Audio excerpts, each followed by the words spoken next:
Good morning, everybody. Welcome to the February Save Our Indian River Lagoon Citizen Oversight Committee. And we'll go ahead and I'll call the meeting to order and we'll do the Pledge of Allegiance. I pledge allegiance to the flag of the United States of America and to the republic for which it stands, one nation, under God, indivisible, with liberty and justice for all. All right. Jackie, would you do a roll call? I will. Good morning, everyone. Lorraine Koss. Here. Charles Venuto. Here. Vinnie Toronto. Here. Don Dice. Here. Whoops. John Windsor. Here. Terry Casto. Here. Bobby Putnam. Here. Laura Lee Thompson. Here. Stephanie Ely. Here. Kimberly is not here. And Todd is not here. Kurt Smith. Here. Barbara Wall-Scanlon. Here. And Eric is not here. We do have a quorum. All right, great, thank you. For those that heard that voice from above, the female voice from above, not Logan, Laura Lee is calling in today. So just wanted to say hi and good morning to Laura Lee and hope things are well. All right, well, you're welcome. And please jump in at any time, Laura Lee. Okay, thank you.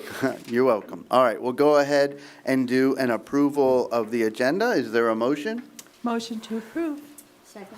Okay, we have a motion and a second. Any committee discussion? Any public discussion? Public comment?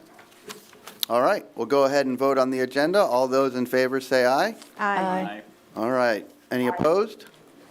Passes unanimously. Thank you. All right, we'll look for a motion to approve the minutes. I so move. Okay, everybody so moved. So Jackie, write that down as everybody so moved. Is there a second? Would everybody like to second it? No. All right. Any discussion on the minutes? Any public comment on the minutes? All right, we'll go ahead and vote. All those in favor say aye. Aye. Any opposed? All right, passes unanimously. All right, we'll go ahead and start the progress report. Okay, and good morning. quarterlies. Good morning. I'm going to be brief with the monthly progress report because this is quarterly progress report month, so you'll get a lot more detail on projects in the next few presentations. So just things that are in addition to project updates, the plan, the committee's recommended 2025 update to the plan was adopted by the County Commission on February 11th. The Clams Across the Lagoon event to celebrate completion of our first 100 projects was a lot of fun. Thanks to all of you who came. We've got a video on that later on your agenda. Just a really, really joyful day. Thanks to all the committee members who submitted thoughts and comments for discussion today. Those were compiled for your discussion. All of the appointments have been completed. It was a multi-step process, but all of those appointments are completed for the term starting next month, and we have at least 6 out of 8 I'm just of gonna ask new members here. Can I ask if you are on the committee next? Could you just stand up real quick in the audience if you're here? Wow, that is amazing. Thank you all. Thank you all for taking the time out of your day in advance. Do you want to do introductions? Or? Well, yeah, let's do that. Could I have, They'll need to come to the mic. yeah, could you guys come up one at a time just real quick to the mic? I know you probably don't want to, but we would love to meet you. And seriously, I am so thankful that you guys took this time out of your day to come. Hi. I'm shy. I know. I've never seen you speak publicly anywhere else. I'm Deb Harmon, and I'm excited to be here. Which role are you in, I'm Deb? for education and advocacy. Okay, great. Thank you. What else would you like to know? Your hobbies? No, that works. It's the Lagoon. Thank you. It's a good Barbara hobby. can attest to that. She's my neighbor. Yeah. I Okay, want to thanks, say, Deb. Vinnie, Please. I've known Deb for many lifetimes now. Yes. And she has always been devoted to water quality. Yeah. Yeah. So, at many different levels, the federal, the state, and the local level. Hi, I'm Bruce Larson. I'm filling the new incoming technology alternate role. I grew up in Indian River County here, in Vero Beach and Melbourne Beach. And I've been in the river for most of my life. And I think this is the work that needs to be done to preserve that for the next generations. Awesome. Thank you, Bruce. Hello, I'm Dick Bankhead. Hey, Dick. Hey, how y'all doing? I talked to you once, I think. Hey, Lorraine. I think I went to high school, graduated '62, so on and off. But looking really forward to this. It's a big deal to me, and I'm a fly fisherman, and it's good to see y'all and good to be here. And Dick, which lane are you in? Commerce. Excellent. Lagoon Commerce, right? One of the new lane. Nice to have somebody older than me.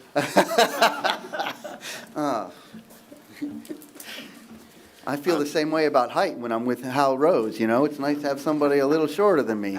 Just kidding. Hal and I know we're the same height.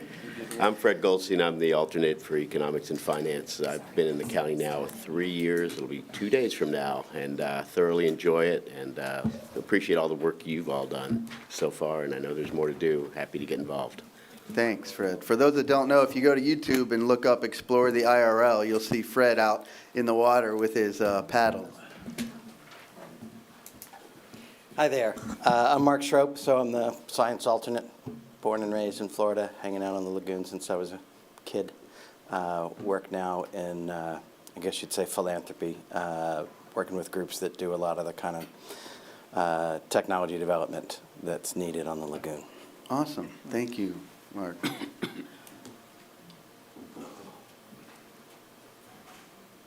Morning, I'm Rick Nipper. I'll be the technology person there.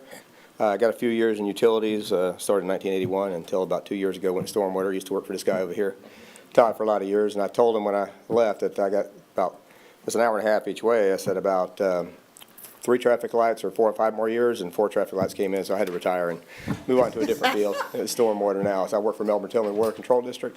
But environment has been my entire life, trying to protect it. And I hope I can bring a little something to the game.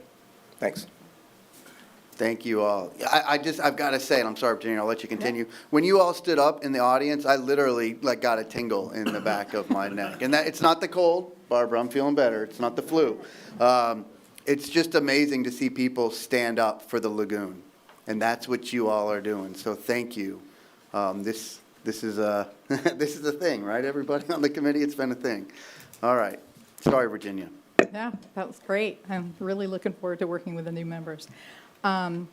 Derelict vessels, 3 more removed this month. We'll have 2 videos that were completed that we got to show you later this morning. We've also been working on federal and state legislative requests. You know, it's been a crazy time, and so usually we fill out the form and we submit it and we're done. But this time we're making modifications and remodifying and responding to whatever questions we get. So anyway, we're working on those. We've also been working on a bunch of grant reimbursement requests, and down at the bottom of the first page. So we've been able to close out a number of projects that are completed and do partial reimbursements on some others. And I'm working on a couple more videos for the next meeting. Presentations this month, in addition to the Clams Across the Lagoon event, I got to speak to the fly fishing clubs, always a fantastic group because they spend so much time out there on the water. They ask amazing questions. And then yesterday and today is the Harbor Branch Oceanographics Indian River Lagoon Symposium. So we had a lot of staff there yesterday. We have a number of staff there today.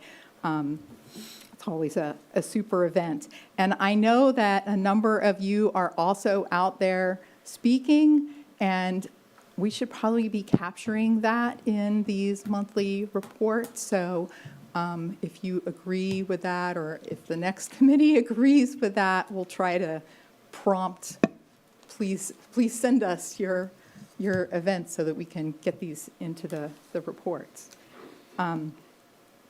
Lots of upcoming events as we get closer and closer to Earth Day. So, and lots of volunteer opportunities. And I think that's all I have to say this morning. All right, great, thank you. All right, we'll go with our monthly revenue graph and financial statements from Lori.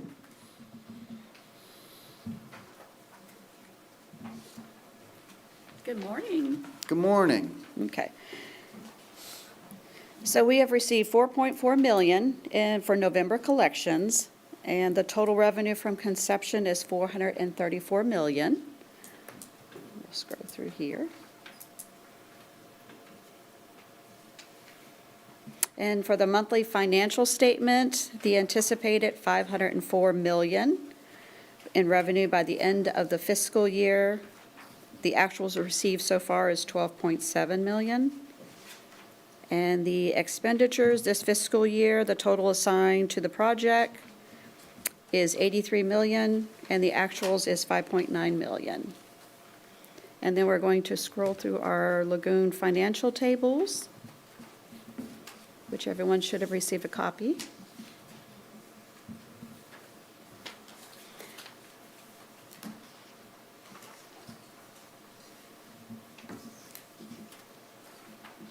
And then the final step will be the grant, which we're coming to here shortly. And again, you should have received copies of that in your packet. So if we have any questions or anything? Anybody have any questions for Lori? Perfect. All right, All right, great. thank you very much. I would like to ask Virginia a question. Please. When we were out visiting the homeowners groups and anybody else that would listen to us back in 2016, we anticipated what, 300 million over the first 10 years? Yeah, 340 million. Yeah. So kudos to the people. A lot has changed to Yeah. our economy since then. So, Yes. yeah. Yeah. Hallelujah. Thank you, Lori. All right, so now we'll go to our quarterly project update. Hi, Terry. Hello. Good morning. Good morning. Let me pull this up. Okay, so this is for reporting period October 1st through December 31st, 2024. So all of these numbers are still reflective on the 2024 plan, not the recently approved 2025 plan. The charts in the packet, just as a reminder, the yellow represents progress made in the past quarter. So for our public education campaigns, we have 7 projects with 1 complete and 6 underway. Brandon's going to go over his quarterly stuff, so I'm not going to focus too much on this today. We've completed the oyster gardening with the Brevard Zoo, and they have continued the Restore Our Shores project at 55% completion. And this quarter, they held 3 oyster gardening workshops, worked with Harbor Branch to collect and distribute oyster spat, and outplanted and released about 250,000 clams, and also continued work on their seagrass nursery. For wastewater treatment facility upgrades for reclaimed water, we now have our 4 complete, with Rockledge being the 100th project that was completed.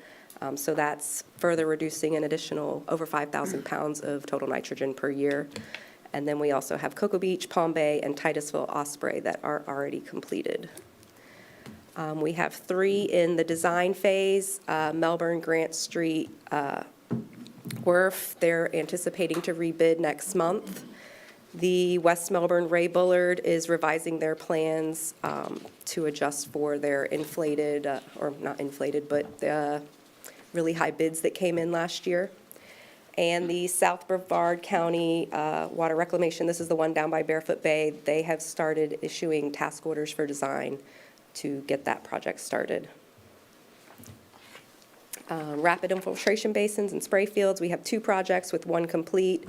Sterling House condominium is currently uncontracted, but we have met with a vendor to look at cost estimates for that project, and we're going to be reaching out to the homeowners association soon. For package plants connections, we have 4 in the plan. Oak Point was completed. Willow Lakes is finishing up design. and should be going to construction later this year. They're working with utilities for all of their inspections. Uncontracted is the Cove and South Beaches. That one is a pending additional grant funding. We have one with the state grants right now we're waiting to hear back on. And Indian River Shores was withdrawn in November. For our sewer lateral program, Osprey Basin smoke testing was completed last quarter. So we received their code enforcement cases, so that brings the total up to 1,125 repairs, and we have 1,089 of those completed. For septic removal, let me look at my notes. We have 45 projects in the plan, 4 are complete, and we have 11 in construction. South Beaches Zone A now has 2 connections. The city of Melbourne has their 6 projects that are underway. And West Melbourne's Lake Ashley has 200 linear feet of sewer line installed, and Dundee Circle is working on the construction of their lift station. So those 2 are underway.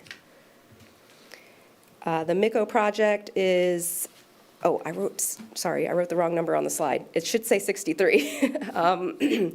South Central C is 96%. MICO is 63% complete. So we have 1 connection in MICO, and South Central C has 141 of 152 connections. So that one should be wrapping up very soon. We have a variety of them in the bidding phase. South Beaches Zones O and P, Sykes Creek, M, N, and T. We're working on those contracts, and the bids have been awarded. And then we have a variety of others that are in the design phase. For our septic upgrades and quick connects, we had an additional 49 applications for septic upgrades this quarter, completed an additional 26. And then for quick connects, we had 28 applications and completed an additional 52, bringing our totals to 353 and 412 respectively. Stormwater projects, this quarter, the Woodland Business Center completed their project. To kind of explain what's going on here, they have these new pipes that are collecting the water from the roof and around the property that go in here, go underground, and then bring it over into the swale here for infiltration. Flounder Creek started construction. This is about 5% complete. This project is using BAM, and it's right here in the pond.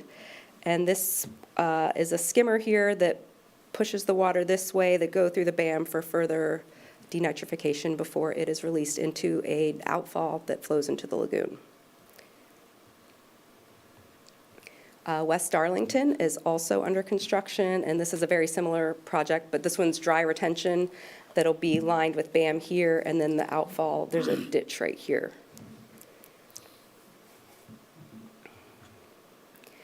The McNabb outfall bioretention in Cocoa Beach at the end of the quarter was 99% complete. They just submitted their reimbursement and final completion documents earlier this week, so that is now project number 101. The Crane Creek project is under construction still. It's 80% complete. That one should be wrapping up within probably 3 to 6 months here. And Titusville got started on their Commons and City Hall tree boxes. We have a couple others in the bidding and contracting phase, Pioneer and Flamingo, and then there's a variety of others that are in the design phase. Vegetation harvesting, we have 10 projects in the plan, 8 are complete. Next to get started is the Basin 958 Pioneer, and that is going to be happening in this ditch here, and there'll be a structure here that they're going to clean out the ditch, and then there'll be a structure installed that's going to like sweep the vegetation to keep it from clogging up in the future.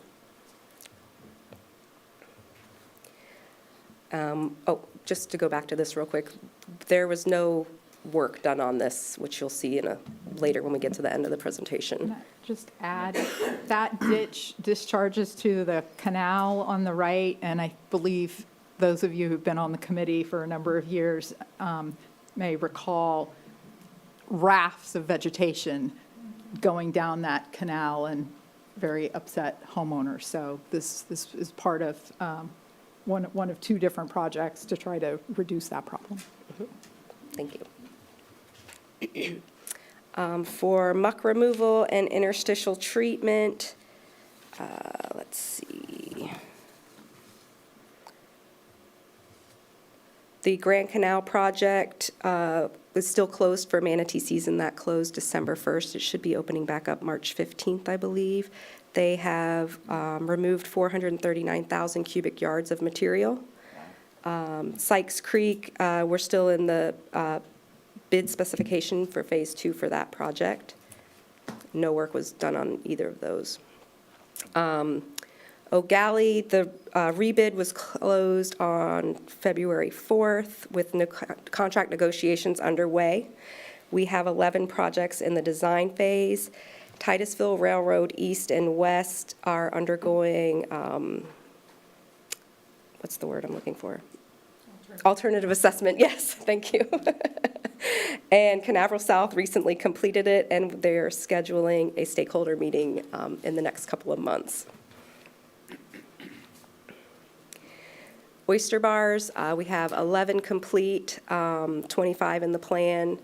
The Brevard Zoo did some work on the Banana River Pilot Reef. That now has a total of over 7,000 square feet installed.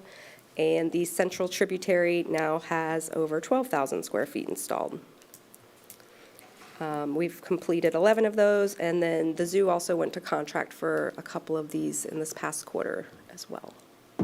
Oh, I wanted to show on this picture, the Turkey Creek was just installed this past quarter and the quarter before, and their oysters are already showing spat recruitment, so that was exciting, yes. Planted shorelines, we have 11 projects in the plan, 8 are complete. The Titusville Causeway WADS project is underway. Sorrel's, again, only paying for the shoreline portion, but all of those WADs have to be installed. But they have started to remove some of the riprap in order for preparation for the shoreline planting.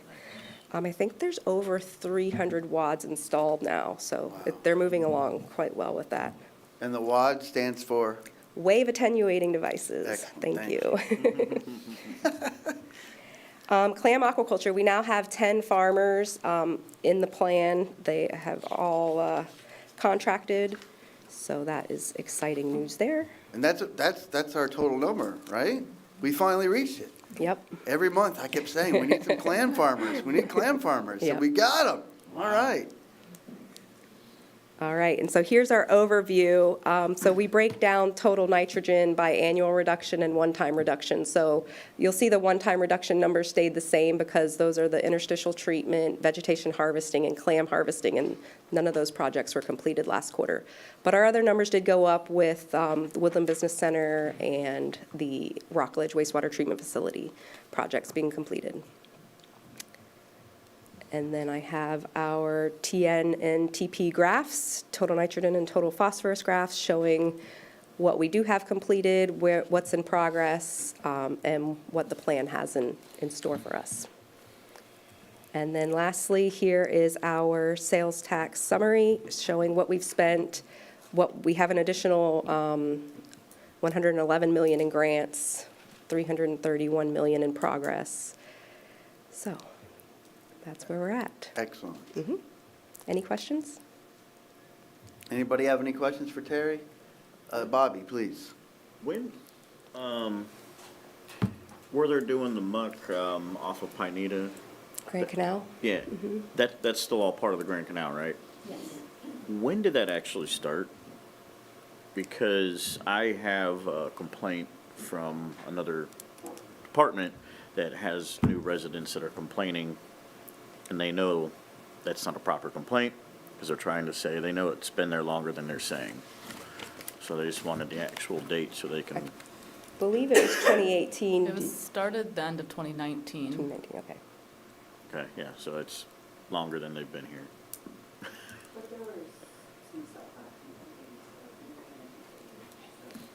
You probably need to speak in a mic. So yeah, they started at the end of 2019, and then there was the manatee closure right after that.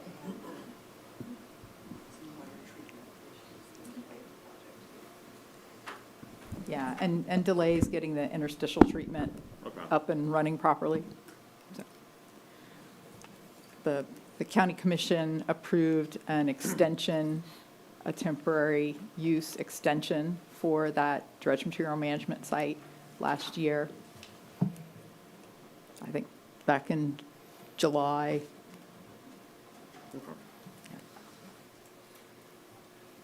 All right. Good morning, Brandon. Good morning. Thank you, Terry, by the way. So I was just talking to you about this last month. We adjusted our timing on this. So I'm going to do a little catch up here. So now we're into our fourth quarter, along with what we were reporting on with the other progress report. So our website numbers are still doing pretty well, and you had asked for trend lines. So we're looking. Created some graphs for you so you can see. We had a big spike in page views in October, and then it kind of went down, but it's still not, the numbers I think are still fairly steady from what we were, total number from what we have been seeing. And you'll also see, I broke down the new page views and new site users. So of, we go back, the total site users were up in the thousands, and most of those, if you see here, are new site users. So we're getting a lot of new people to the website, which is good. And I think I'm so happy with the trends because I was one of those people that wanted them. And I think that we're just starting to collect that data. I know the county used different software that now allows us to track. And I think we're going to see seasonal. Right, like around Christmas time, people aren't going to go to the county's website or the Lagoon website. They're going to be dealing with Christmas stuff. Maybe as the summer comes up and it gets warmer and people get on it. So I'm really excited to see long term those trends and as we go. So I'm glad we're now collecting the data, and then we'll be able to analyze it better to see what we need to do to make sure our education campaign is still moving. Thank you, Brandon. Yeah. And then the Lagoon Loyal website, we saw a dip in about half of what we were getting to that for traffic on that website previously. And part of that, we believe, is from the transition. So in October was when the website transitioned over, or we were working on transitioning over to the new company Sparktide. And at that time, they did not have access to all the Google ads and everything that MTN was doing. So we didn't have any of the Google ads running during the last quarter. And so we saw a drop in that website traffic just because a lot of the website traffic was driven by those ads. And so as we reinstate those, we should see that starting to go back up. But even with that dip in visitation, we did see an increase both in the new signups and the actions completed. So even if people weren't going to the website necessarily, the county website in December, they were doing a lot of actions along the lagoon that they reported. So not sure what to account for that huge spike in December, but people were out there doing things and reporting it. Is throwing clams off a causeway, is that one of the actions? Because there were a lot of people that did that in Titusville. Yeah. But we do have getting involved in community events as part of it, like visiting Lagoon Loyal events. So. And then onto our social media, where it's holding fairly steady as far as increasing with the new followers. We get about the same amount in this quarter as we had in previous quarters. We did see a big spike in followers in right around November 30th, and same thing with interactions there and the reach. And then, so you'll see a lot of interactions around then, both organic and, or from followers and non-followers. And we attribute that to our highest post for this quarter, which was our Muckcrete video. We shared that, and that got a lot of comments and interactions. And so that drove a lot of people to the site and got a lot of people following after they'd seen that. So it was shared quite a bit. And then we had another one just shortly after that on muck. So muck was our November topic that we were covering, and I got a lot of interactions that month. The Lagoon Loyal Facebook, they went down. We were doing that transition. We didn't have any posts from them during this last quarter. So they've since made up for that and are doing extra. They did a bunch of extra posts in January, so we should get a lot more information from there, but there's not a lot to report on the Lagoon Loyal social media right now. Then our Save Our Lagoon Instagram, again, fairly steady. The reach went up a bit from what we've seen in the past, but we're keeping steady, and you'll see the little spikes here and there. And the highest reaching posts there was one on groundwater pollution and then another one of our muck posts. And the Lagoon Loyal Instagram, same thing. There was not a lot of new activity just because they weren't putting out new posts on there. As far as our monthly newsletters go, still getting a pretty good open rate, above what the average is, with 62%. And, you know, it was actually 62% every month this last month. Usually there's a little fluctuation, but it was a straight 62 each quarter, or each month of the quarter. And then our harmful algal bloom newsletters. This is the first time we've actually seen a dip in subscribers on there. So we had a big jump from October to November in signups, and then a few of those people decided it probably wasn't for them and, you know, signed out. But that was the first time we'd actually seen the numbers go down. It just was a few, you know, I think it was like 3 that unsubscribed. But and if you want any more information, people can go to sign up for our newsletter using the QR codes, or go to Lagoon Loyal and sign up for theirs. And All right. and that's it. Anyone have any questions, comments for Brandon? All right, great. Again, oh, Barbara, please. I have one for Virginia after. Oh, I was just going to say, I think those trend lines are great. They're so important, especially looking long-term. And then we compare them with our actions, our posts, our presentations, and that kind of gives us an overall of areas that we can improve on. So good stuff. Thank you for that. Barbara, please. Virginia, I was just going to ask about derelict boats, and where were the 3 removed from? I do not know. I think one was the O'Galley Causeway. I thought when you saw one. Yeah, one was in Cocoa. Okay. I can find out, but Okay. I don't. And then what happens to the boats? Do they get repurposed? Does someone refurbish them, or do you know anything that happens to them? I think most of them are beyond help. Law enforcement does track down the owner and try to collect on the cost of removal. So, you know, if there's any value there, the owners have a period of time within which they can claim their vessel.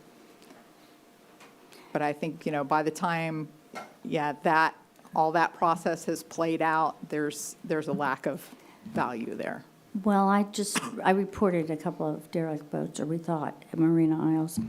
And I guess my question, or just comment, is if they're reported early and if they're taken away early, they could very much be reused or sold or repurposed for something. Just an observation, okay? But thank you for your information. I appreciate it. And I think, Barbara, we had a good presentation from, was it Fish and Wildlife that came? And the problem is the process of tracking down somebody, and the due process can take so long that by the time that it's, you know, cleared, that it's, at that point, you're coming in with a crane and a barge, and you're just pulling out the pieces. Agreed? And a lot of time, they have to break it up and cut it up to Well, remove it. I noticed the one on O'Galley. I think there were actually 2. Yeah, we have a video. And the longer we wait, you can see the destruction. Mhm. Yeah, there's a video on our website where it shows they haul it in and then break it apart, cut it up into pieces, and it takes about a year just to get the permission to remove them. Great. Thank you very much. All right, anyone have any other questions, comments? And if not, we'll go ahead and move to the video. All right. So we have 2 videos to show you this month. The first one is the second video in our community challenge that we did with Lagoon Loyal, where the communities that reported the most actions received a garden feature. And this community Country Walk decided to choose one of the floating vegetative islands. And not only did we pay for a portion of the floating vegetative island, but then Steve Beeman with BMATs volunteered to donate a larger BMAT than what we were paying for so that they could have even more nutrient removal. So that was a great thing to see. So we'll roll the video and you can learn more about it.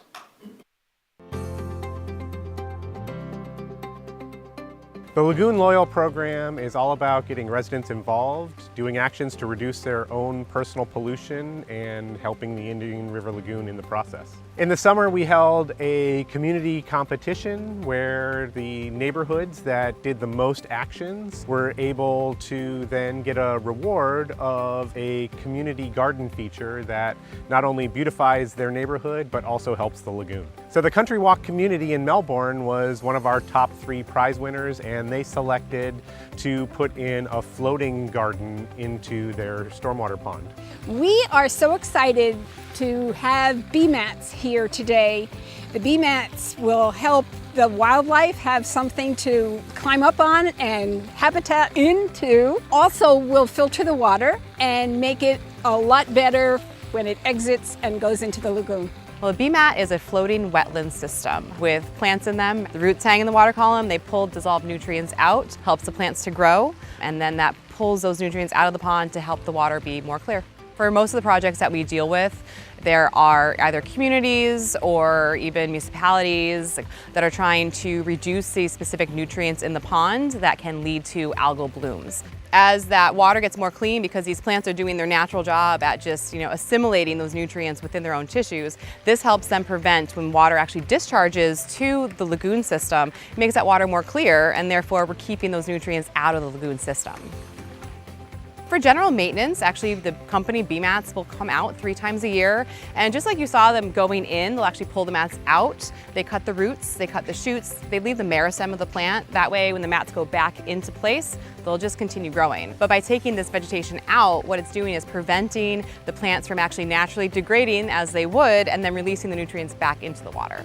We have a wonderful neighborhood of caring neighbors, and they care about this pond.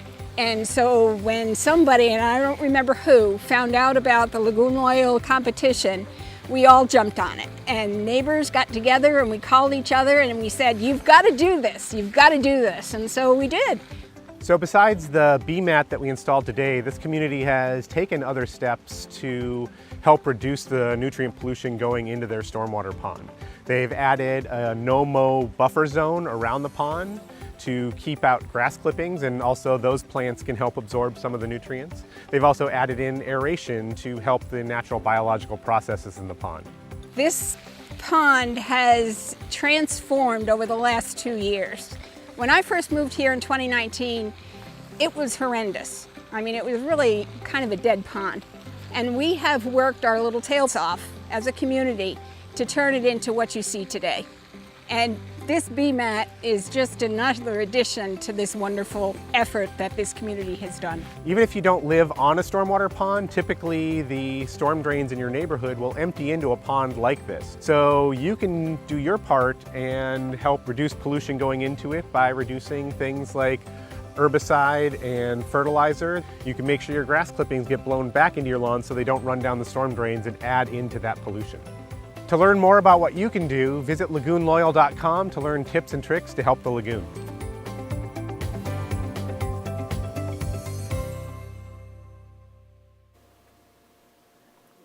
Fantastic. Yeah. I love that neighbor versus neighbor. It's good stuff. Yeah. So our neighborhood's better than yours. They were really excited to tell us all about all the things their neighborhoods have been doing, and like she said when they first started trying to improve the pond, there wasn't any wildlife in it, no fish, anything, and they started making all these improvements around it, and now it's full of fish and turtles and everything else. Awesome. Good stuff. Vinny? Yes.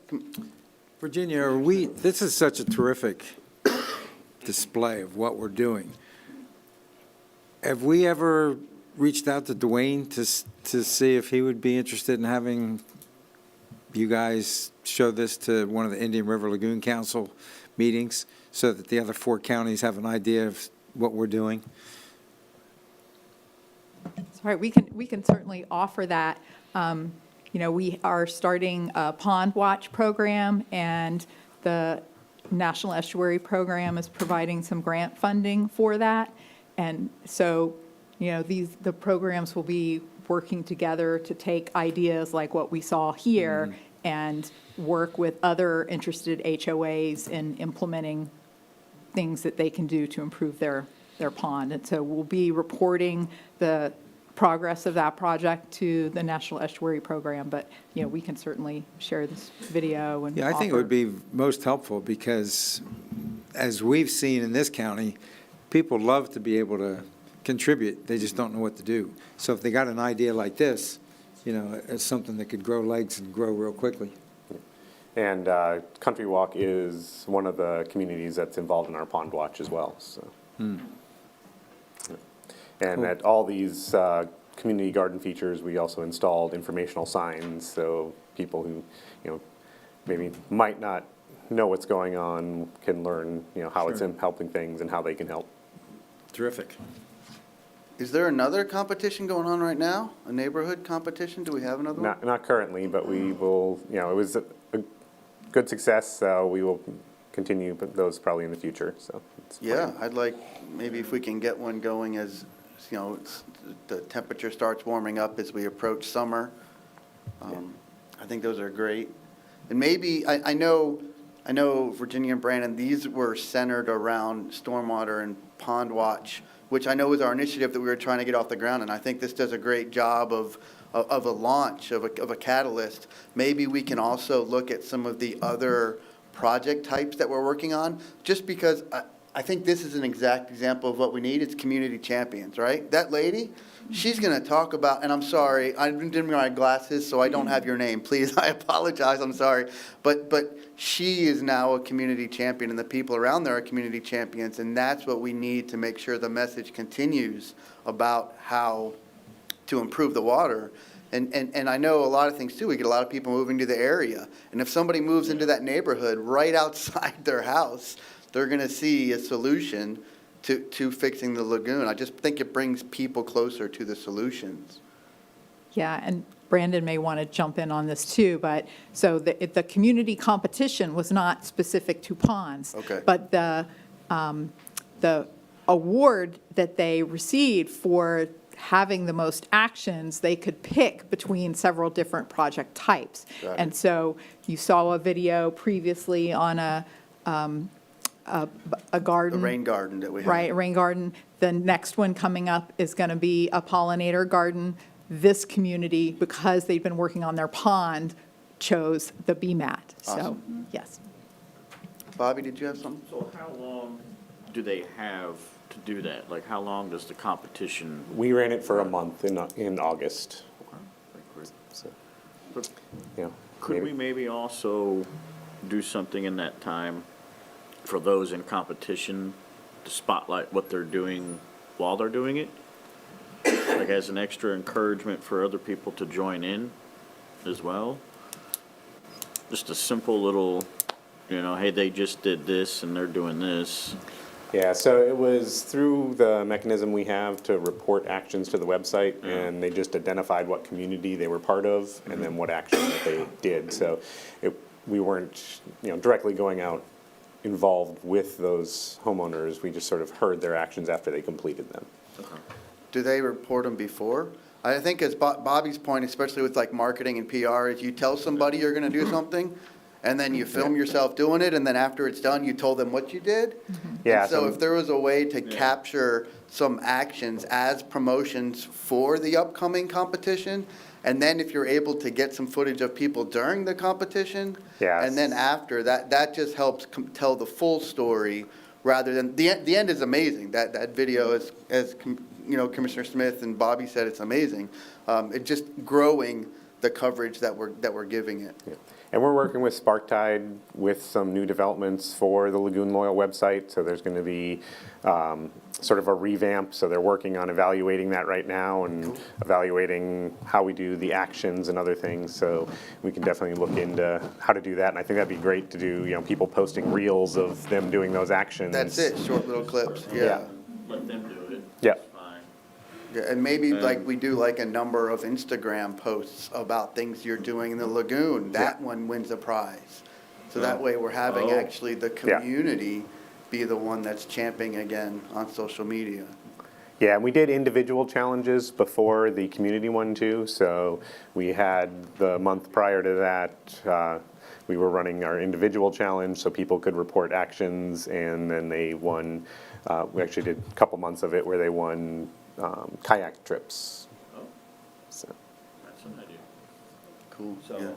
So that's also kind of like tying those together now. If you do that, maybe we look at something individually, but they're doing the post and stuff online, and then the top one gets a choice of, say, kayak trip, or you'll get your yard redone in a native vegetation or something. I was thinking more like a hiking trip with Bobby, but that's just, Well, you gotta win twice for that. Oh, all right, well, there, you heard him, he said he'd do it. Yeah, there are some logistics with the giveaways, so we had to be very careful with how we were giving things away with the county attorney. We went over all of that, because it can't be a random chance. So we can't say, like, we're just gonna pick a random post. So could it be like, But- say if it's, and it, through Instagram for the individuals, could it be the top likes? Would that be permissible? I don't know, we'd have to discuss. Or, yeah, because I don't know the Yeah. scope of, I know you're doing There's a lot nonprofits, of there's- regulations when it gets into like Yeah. sweepstakes and giveaways and things like that, and so You we. can see Heather's just lighting up. Her brain, all the Heather- neurons are just lighting up in her head. When we approached her with this last year, it was last spring, and she did a deep dive into all of the regulations Helping and, us thread yeah, the some of it's a little gray and, Maybe there's like a tiering process to get yeah. into. So we have to make sure that we're something following all those and not getting ourselves in trouble for. And could we look at maybe also applying this to just schools?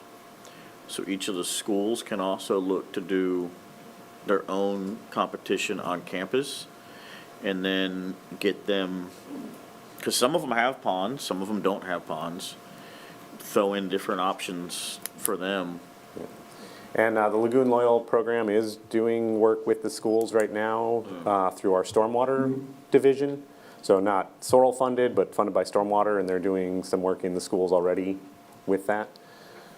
But so, just as a reminder, Lagoon Loyal is funded in part by Sorrel and part by stormwater fees. Excellent. Dr. Windsor? There's a lot of suggestions being floated out here, and maybe this is more appropriate for an agenda item for the oncoming new members to consider, rather than for us at this point. Yeah. Yeah. And like I said, we are working with Sparktide to revamp a lot of the programs with Lagoon Loyal, and we're, we'll be rolling some new things out in ways people can get involved. Well, that's excellent. And, since we mentioned her, Heather, I just want to thank you. That's a great time to thank you for the work you put in here. We don't often say that, but you're here at all the meetings. So thank you for that and your time. And after the meetings. Oh, yeah. Yeah, in between the meetings is probably when you do your most work. So thank you very much. All right. All right, Brandon, let's talk about clams over the lagoon. Yeah. So this video is a little longer than our typical video, just because there was a lot to cover that day. And so we will we'll let everyone who didn't get to join our celebration see a little bit about what was going on.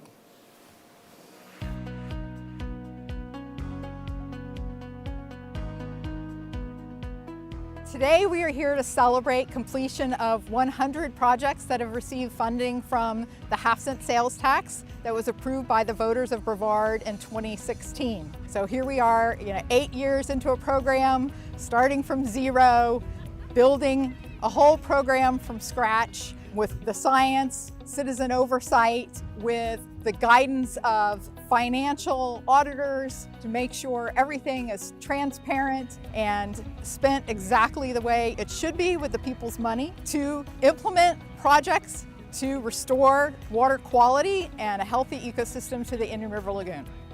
Today we've brought together a lot of our community partners that have helped us to get to this 100 project milestone, and we've invited the community to come out, talk to them, learn what they can do to help the lagoon as well. And we invited all of those community members to then walk across the Max Brewer Bridge and release over 100,000 clams into the cleaner water that we're experiencing. To celebrate the 100th project today, we gave people cups with 100 clams each. So everybody could celebrate 100 completed projects with the distribution of 100 clams into the Indian River Lagoon. We also partnered with the University of Florida and had their drone distributing clams that way in a precision distribution program. So the combined distribution was over 100,000 clams today to celebrate the 100 project completion. Today the community came out, and they came out in force to give clams back to the lagoon. For so many years, you know, the lagoon provided clams to the community. It was one of the things that brought me into this role on the Citizens Oversight Committee, is memories with my grandfather of bringing clams out of the lagoon. And so today it was about putting clams back. I'm from the University of Florida. I've teamed up with Blair Wiggins, Captain Blair Wiggins, through the help of the Coastal Conservation Association. We have a unit or a programmatic group called the Indian River Lagoon Clam Restoration Project. And under that umbrella, we seek funding, both through grants as well as through private funding to do clam restoration in the lagoon using the best science possible and getting the best results possible using that science for restoration purposes. And the reason to put clams back in the river is not to repopulate for clams. Yes, that's the goal, but what the clam does, it helps filter out all the bad nutrients and everything that clouds up the water, and it prevents the grass from growing. So our clam project is basically to help restore water quality, to get our grass to grow back, because everything kind of depends on the seagrasses in the river out there, including our clams. So we're here today to celebrate 100 projects, here to celebrate clams, and as a marine biologist, I like the little things as much as I like the big animals. But we're also here to rededicate that everybody that's here needs to know we are at the very beginning of restoring the system to what we need and what we want. And so every single project is progress, whether it's a small park or 1 million clams and more. And so with your support as citizens, we can keep doing our work.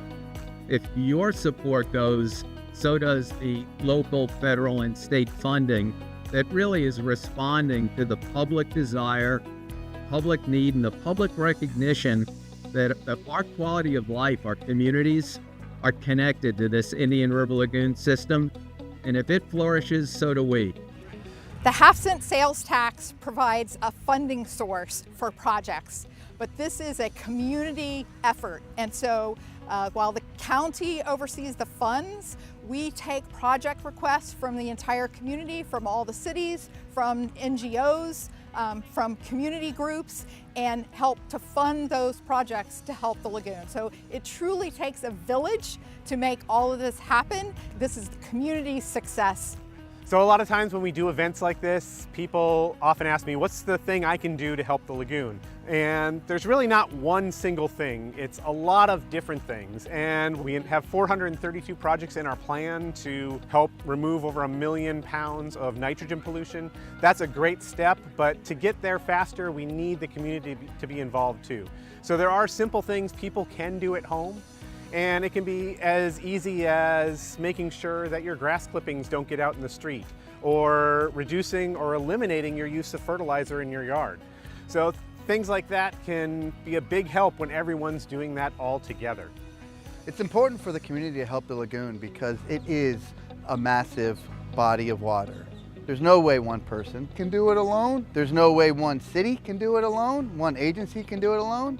But if we work together, we can bring it back to the way it was. And when it gets back to a clean and providing water body, it helps the community, the entire community. So that's the thing. If we can get the entire community to help, then in return, the entire community will benefit. And a big thank you to Brevard County for doing this, because I think not only gets the word out, but it gets people together to talk and learn. And all those vendors over there are people that are actively working in the lagoon. And so those are the faces of the people that are doing the work. And I mean, it's good for the public to be able to see them and acknowledge what they're doing and get involved. You know, with all the projects going on in the Indian River right now, this 100 project completion is, you know, it's a dream come true for me, because after growing up and seeing so much decline in the Indian River Lagoon, the projects are doing nothing but helping. It is just so fulfilling to see the community involvement and see their love for the lagoon. The lagoon gives so much to this community, and the community understands that. They know that the lagoon makes us better people and makes us a better community. They want to take care of it, and so they come out to events like this to participate, to be a part of the solution. If you want to learn more, visit lagoonloyal.com for simple tips and tricks that you can do around your home to help the lagoon.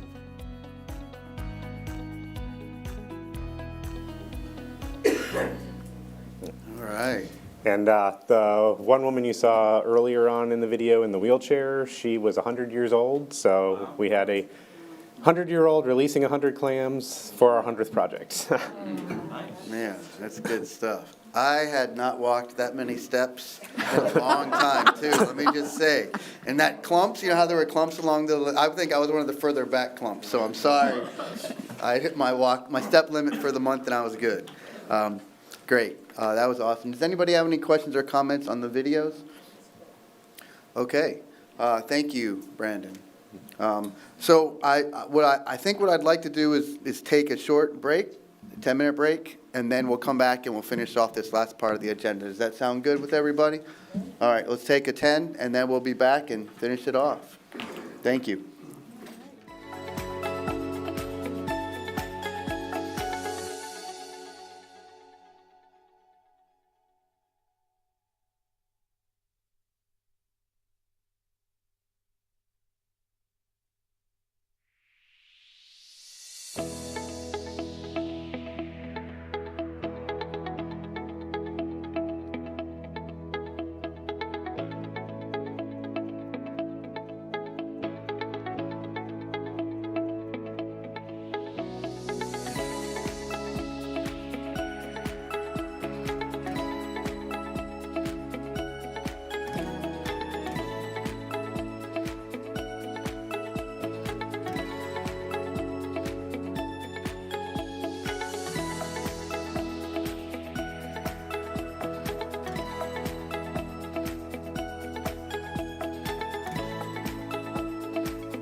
All right, thank you, everybody. Okay, so the next thing in our other reports and special presentations, the last thing was an idea that we had talked about throughout the past year or so about the 7 members who will no longer be in a voting position on this committee, as well as the other members. Are we back on? I think we are. I'm looking, I see myself on the TV in front of me. Okay. Logan, are you getting my good side or bad side? Yeah. No, I think, thank you, Dr. Windsor. So anyways, this was an opportunity that different members had suggested that we just take some time. It's not often, I think, that we stop for a second and look back and reflect and gather all our thoughts from the 8 years. I'm looking at Todd. He's like, uh-oh. Then he's going to call on me. No, we're good, man. But it's been 8 years, and that's a long time to be focused on a project. And I think all of us have, even those that have been here a year or 2 years, there's so much to learn. I was just talking about a previous member, and I remember after their first year, they said it took me the first year just to kind of figure out where we were. So this is a great opportunity for us, in my opinion, and heard from other members, to reflect back and just kind of discuss some of the things that we've learned, as well as some of the things that we've heard from the community. It's been 8 years for us. It's also been 8 years from the community. And there's been lots of people that have moved here, lots of people that were here. And so I think it's a great time just to gather some thoughts and make some comments. So what I suggest, and please feedback from the committee, is I've got the clicker. I know it's scary. I'm actually sitting here with the clicker and I'm the chair. Scary. But what I figured is we would go through the slides. There's only 15 of them, so it shouldn't be too long. And we'll just read the item, which was an item that was given to Virginia as feedback. And then if there's discussion on that item, or if somebody has a comment, then we can discuss that. And if not, we'll just go on to the next item. And that way we'll just kind of work our way through this. I know there were some members that may not have had a chance to submit comments. Again, this is a great time to speak up and to share your mind and share your thoughts, as we all have shared this table. So we'll go ahead. Does that sound good to everybody? We'll just go through and we'll just comment on them. As this is a report and special presentation, there is not a public comment item associated with it. So if the public does have comments, we will take, as we always do, general public comments at the end. So please feel free, if you'd like, fill out a card with Jackie. If not, I'll ask at the end if anybody has public comments. So if you have any, please, we'd love to hear them. That's what this is about, sharing feedback from what we've heard, what we think, as we move forward. So, all right, with that said, I'm going to push the clicker and see if technology works. Hey, the technology guy will make the technology work. All right. So we'll go ahead and again, I'm just going to go ahead and read them. And as we go through, please feel free to comment. So the first one is, there is no silver bullet. A multi-pronged approach is critical for long-term success. New members should be made aware of the fact that the reason for SORL is the total maximum daily loads, that's TMDL, for those that have heard that phrase, and best management action plans, that's also called a BMAP, developed for the IRL by FDEP because the IRL system was determined to be impaired for certain water quality parameters.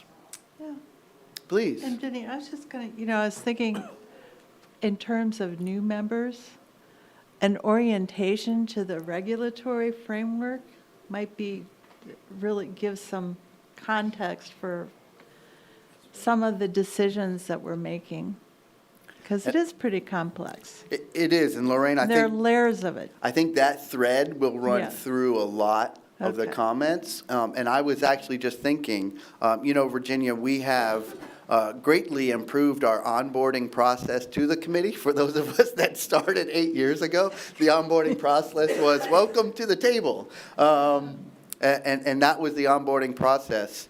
And now we have Heather that does a sunshine presentation on our first meetings. And we have a schedule that we went in to let people kind of know these are the dates as we go through. And for new members, again, this is a living process. So as you guys and gals go through that process, please give that feedback, because it's a continuing, evolving a process of the best way to give the information from a fire hose, which is always fun. All right. So we'll go ahead and go for the next one. Is the plan for cleaning up our lagoon is complex, as it varies significantly from one location to another, as does the cleanup process required in each area. The team at the county responsible for implementing these plans is comprised of highly intelligent individuals who know exactly what to do and how to do it. I have been very impressed with their level of education, understanding, and dedication to their work.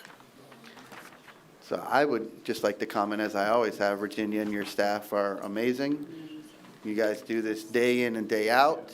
I remember when we really started advertising the individual homeowner benefits, whether it was septic upgrades, septic to sewer, leaky laterals, the phones were ringing off the hook. I remember social media posts left and right. And so you all have shown that dedication, and I know I thank you. And it has been humbling serving on the committee, even with a background in water. Yeah. So much to be learned. Yeah. And to approach it that way. Mr. Chair. Yes, please, Dr. Winter. I had a thought about the comments about the TMDLs and the best management practices. And it reminds me of trying to learn a new software program, and they say you should go take a course, or you should go read all this first. I found out when using new software, the best way to learn it was to actually throw yourself into it and need it for something. So although I appreciate the idea of having a workshop or some lesson plans or something on total load management and all that stuff, I think when you need it, it's there, it's available to you, or you can ask for help on the committee. And so, I'd be careful about giving the new members the fire hose. It's sort of like handing them plans, say, go read this. Can you imagine a student missing the first year of college? They come in the second year, say, well, everybody else has already done the first year, but you can catch up. Just go read the books, and then leave it up to them. So I'd be careful about, ease the new members in the same way we were eased in.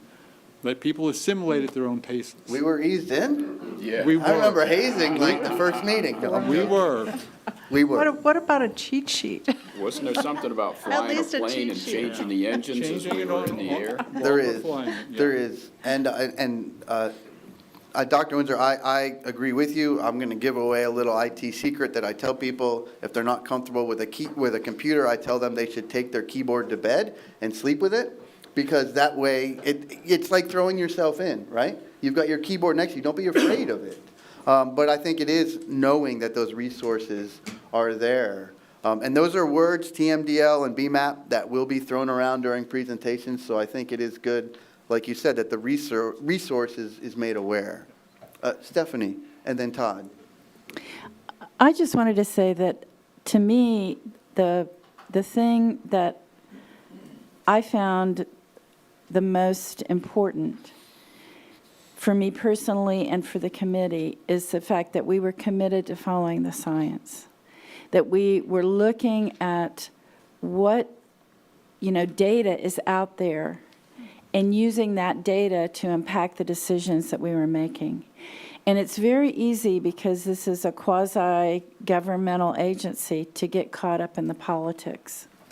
And that is never going to work. You have to go back to what we've seen from the results are making a difference. and not trying to follow whatever the, latest whim is out there, or the latest, loudest voice that's saying, you shouldn't be doing this or you should be doing that, but always going back. And Virginia's been, and her committee have been so good about helping us to know what that data is and how to apply it. And I think if you do that, we're going to be in good shape. Thank you. Todd? Well, just two kind of follow-ons to some of the statements that have already been made. And the first is on the education piece. So I agree with Dr. Windsor about, not everybody just hopping in and learning everything's just not viable. But the counter to that, and where if anybody hasn't figured out, I'm about balance. And the balance of that is that one of the biggest impediments to people being able to hop in is knowing what they don't know. And so I do think at some degree having that high-level visibility of kind of the major things that influence the decisions we make, and just even insight, so that as they stumble across those things, or as they have that desire to go dive in and get more detail, that they've got visibility of those things that are out there and how they apply. Because again, if we're creating the poll, then it'll be there. If you try to just push it on everybody, I agree, it's not worthwhile. But to just take that extra step to make sure that people can understand, where do you find the information about those? What do they do? Some very high-level things, so that they have the insight into those resources and where to get them and how to dive into them on their own, so that when they're in that situation, they've got that head start. I do think that's incredibly valuable. And then, the other piece that I can't remember where I was going to go with that. As far as following the science, I once again, I agree with that, but the other piece with following the science is also following our charter. We were established with specific reasons, and there's things where the science may tell you to do one thing, but that's just not how we were built and how we were structured. And one of the biggest things on that as well, we've had a whole lot of debate over wastewater treatment plant upgrades here over the last year or 2 years. And is it valuable added? Does it reduce nitrogen? Does it do? Absolutely. Is it aligned with our objectives? But go back to our mission. We were to do things that went beyond regulatory requirements. And so the science may say, go put your money, this is where you should be putting your interest. But there's another program, or there's other approaches that do that. So my only watch out is it's not just as simple as following the science. It is the combination of the science and our charter and how our program interacts with the other things that are out there that are hopefully using good science as well. Yeah. Charles? Yeah, and then just wanted to add on about the educational part. As environmental professionals, I know that we always had an issue communicating to whether it was the workforce or the general public, because we have our own lexicon and we speak with these acronyms. Right. And someone looks at total maximum daily loads. What is that? But you can define that pretty easily for a general public to understand. So maybe you don't need to dive into the regulations and see, because they differ from areas to areas where, those apply.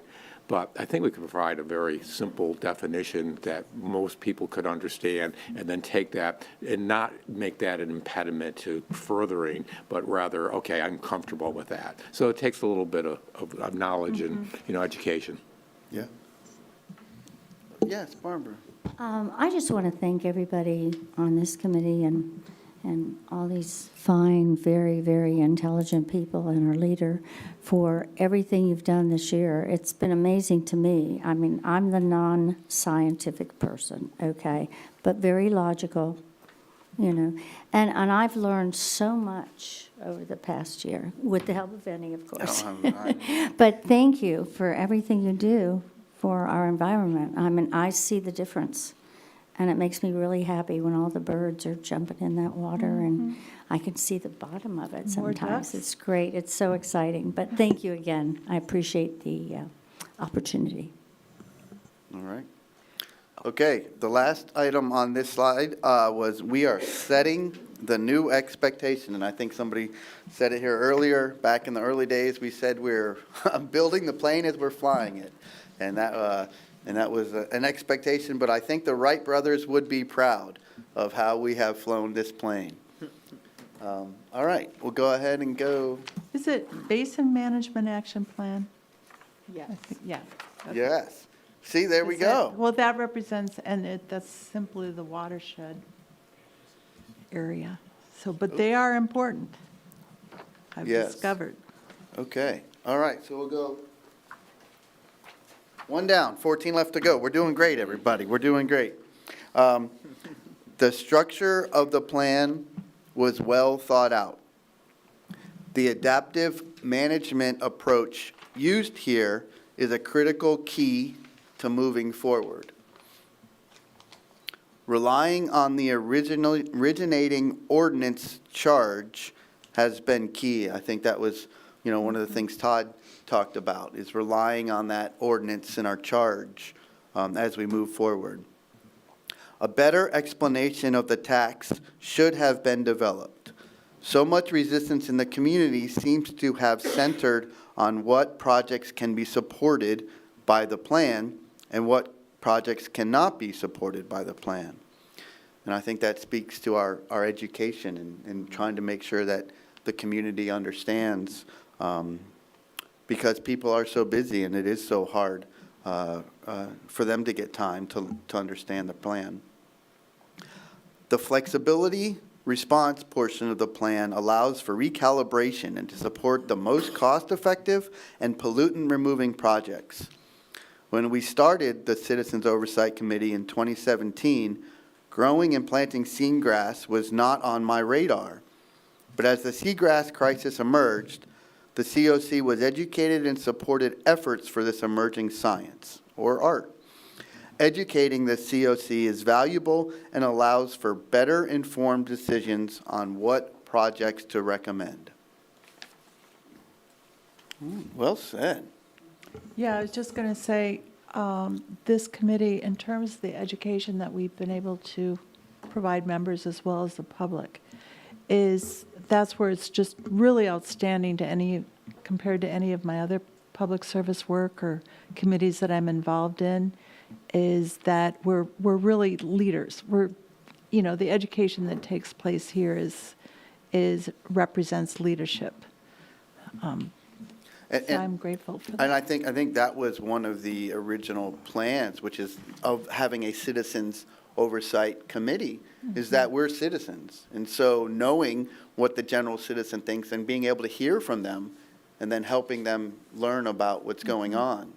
It's hard to know what you don't know unless you know, and we hear things from the community a lot. So, all right. And just real quick, this is the ballot language. And so I just wanted to put this up there. Many people, again, 2016, 8 years ago, but this is what was on the ballot, what the average, or not what the vote, not the average voter, what the voter had on their ballot. So for me, I know when there were times where we were making hard decisions, I would look back on this and see exactly what it was on the ballot. And along with that, this was the ordinance. Please, Dr. Windsor. You don't have to go back, but reading that ordinance language, what was on the ballot, and you only read that leaves a lot of area for discussion. And so I think, when we're talking about a better explanation of what can be funded and can't be funded by this program, I think is a reasonable thing to look forward to. I know the very first year this program was implemented, there was discussion about diverting funds from this to repair roads. And, that got slapped down fairly quickly.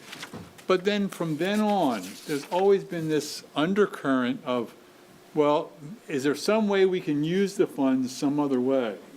And I think, like right now, could we start a brand new sewage treatment plant today with these funds? And I'm not going to ask for an answer to that. Maybe maybe somebody in the future might ask that question. But I think that in my mind is a misconception amongst the public of what we can and can't use these funds for. It lingers today. when we started this program, there was and I didn't see it in the ordinance language, but no basic research was to be funded by this program. It was a fairly well understood. We took it out to the community and sold it to the community that way. It's not in the ordinance language. So, I think that, I just would like a better explanation. I mean, I hope to be clear cut for the public, what we can and what we can't fund. Thank you, Doctor. I agree. Okay. So that was the ballot language. And then again, as, Dr. Windsor pointed out, there is copious, Heather, that's a legal term.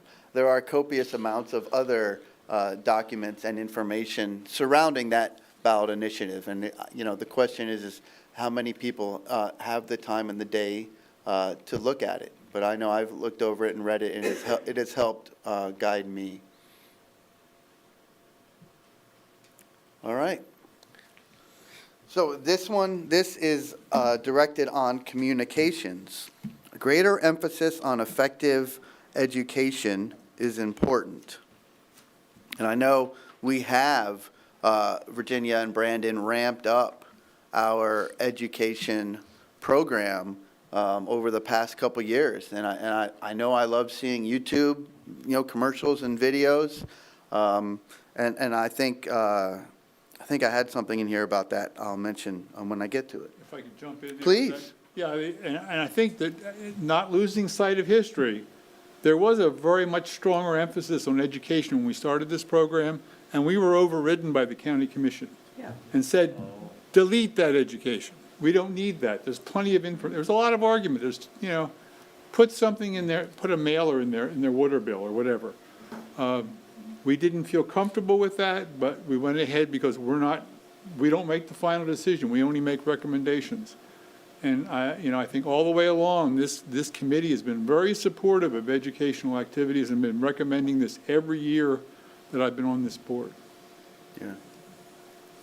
And I think as somebody who works in communications and marketing, one of the misconceptions with education, marketing, advertising, whatever you want to do, is that you just do it, and there's no goals, and there's no measurement, and then that's not how it's done at the highest level. The highest level, you do measure your actions, you do set goals, and then you readjust.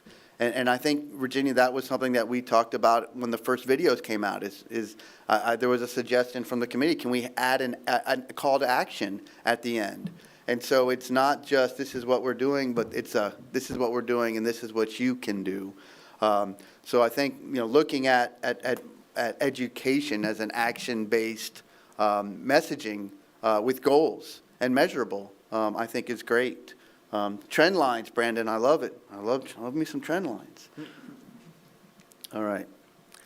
Just make please. one other comment that it was mentioned earlier too, but these public engagement activities, like whether it be the 100th anniversary or other, seagrass plantings and that sort of thing, where people are actually engaged. It just has a tremendous impact. Yeah, it's community champions like that. Yeah, woman creating that community lives. champions. Yeah. Okay. There are many organizations that contribute to the enhancement of our lagoon, and each publication, through the various types of media, will lead to a greater understanding of the need to be aware of the effect our actions have on our precious lagoon. And I think for me, it's always balancing the public consciousness. And I know people nowadays are so busy and their days are so full that it's hard to let people know what they need to know and try to make sure you can meet them where they are. The staff needs to work on engaging the COC members in their outreach program to emphasize that the community is engaged in this program. And I think that's kind of what Virginia said. If we're out giving presentations, I know I love it. You may not know, put me in front of a crowd and I'm going to go have some fun. But I think that, Lorraine, to your point too, is that personalizing the message is really important. I am consistent in sending information so that the public can be made aware of all these projects. And again, I think the information is important, but it's also how that communication happens. Okay. This is on the Citizen Oversight Committee appointees. COC appointments should have been staggered. And I know this is something, that when the committee was created, there was not an advisory committee limit. And so as government can happen, ordinances or moves can be put into action. And so I think this, where there are 7 members here who will not be in voting position next month, but there's 2 that are still going to be at this table.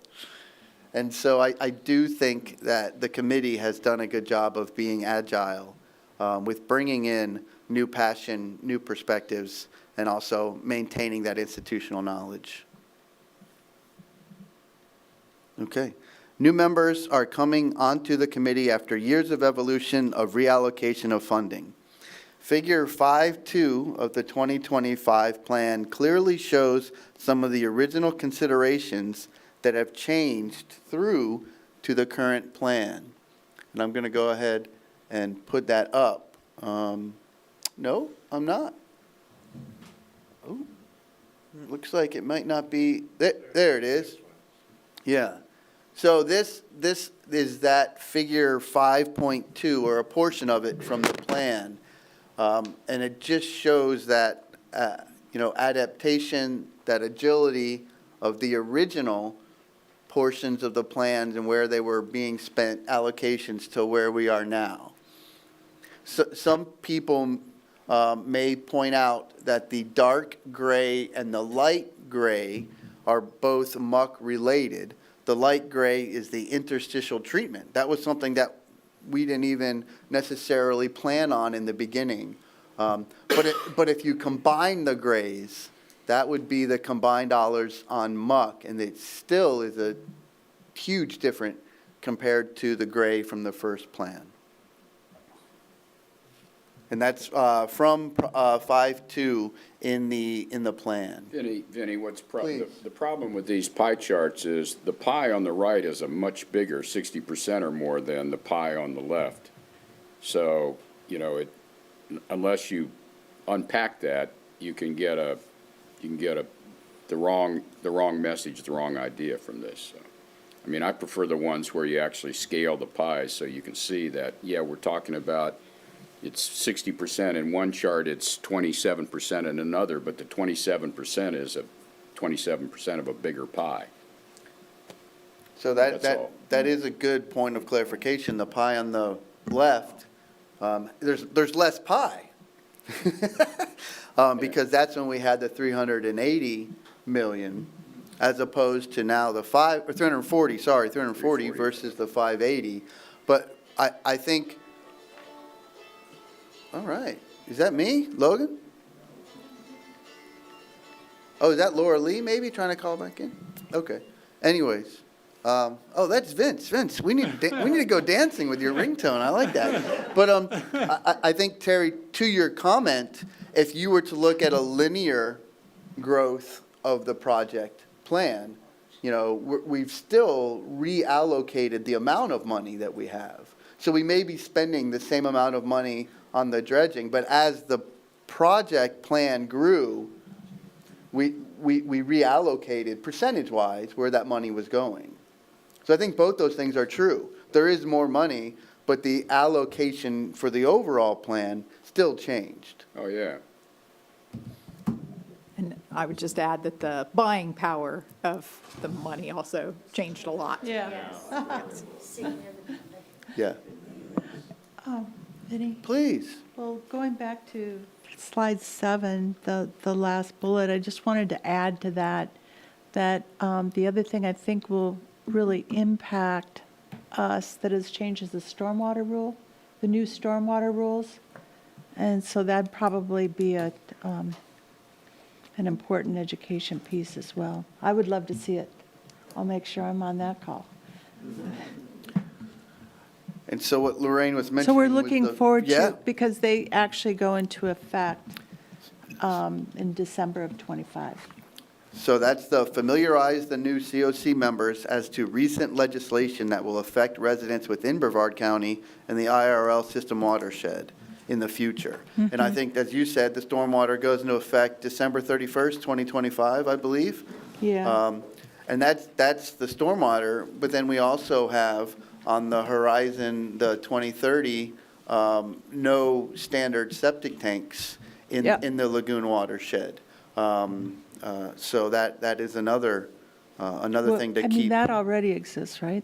It does. They've already changed that, but. That is in HB 1365, I believe. Yeah, but the 2030 goal of, hooking up to sewer and all advanced is new. Yes. And I think it's important to keep our, which we do, keep our pulse on that. As a communications guy, I remember when they said there was going to be no more analog broadcasting. It was only going to be digital broadcasting, and everybody had to get new antennas or new wires on their roof. And they moved that goalpost, I think, like 10 times. They were like, every station needs to broadcast in digital by this date. And then it got moved, So I do think it's important to look ahead but then also be, realistic on how that moves. Okay, new members are, we already read that one. I read that one, not we, sorry. Staff have prepared videos on the different sections of the project plan. We should have those videos presented to the new COC members so they are familiar with the structure of the project plan. And I think Brandon has done a good job of creating a table of contents of past videos. 8 years of past videos. Talk about a Netflix binge. That would be a long time. But I think having those as a resource is great. And good job on that, Brandon. How do we access those? Great question, Dick. So on our YouTube channel, we have all the past meetings, every meeting except for the first one where we met, and then one of the committee members, John Byron, said we need to have all these meetings captured on tape. So every meeting except for the first one is on YouTube. I will say the way that YouTube changed their structure, some videos are listed under the videos tab, some videos are listed under the live tab. And so that was a change that YouTube changed internally. So up to a certain date, all the videos will be listed under videos, and then after that, they'll be listed under the live tab, but all on our YouTube channel. And we Brandon? also have on our website a videos section that'll link directly to those. Great. So yeah, if you go to the Save Our Indian River Lagoon website, the Brevard County website, there's a video section, and there's the meeting videos and our project videos that we've done as well, all broken down by the different categories that they represent.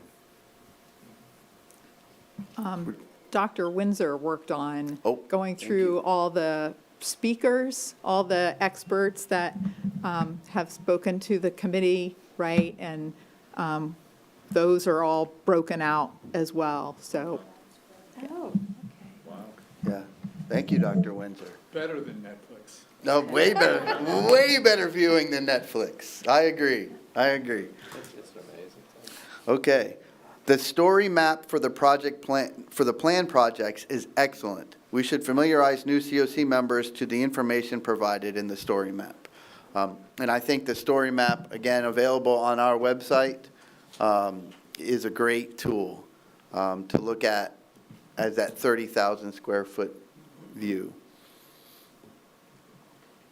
Okay, and then we went over the one that Virginia pointed out about, or Lorraine pointed out, sorry, about familiarizing recent legislation.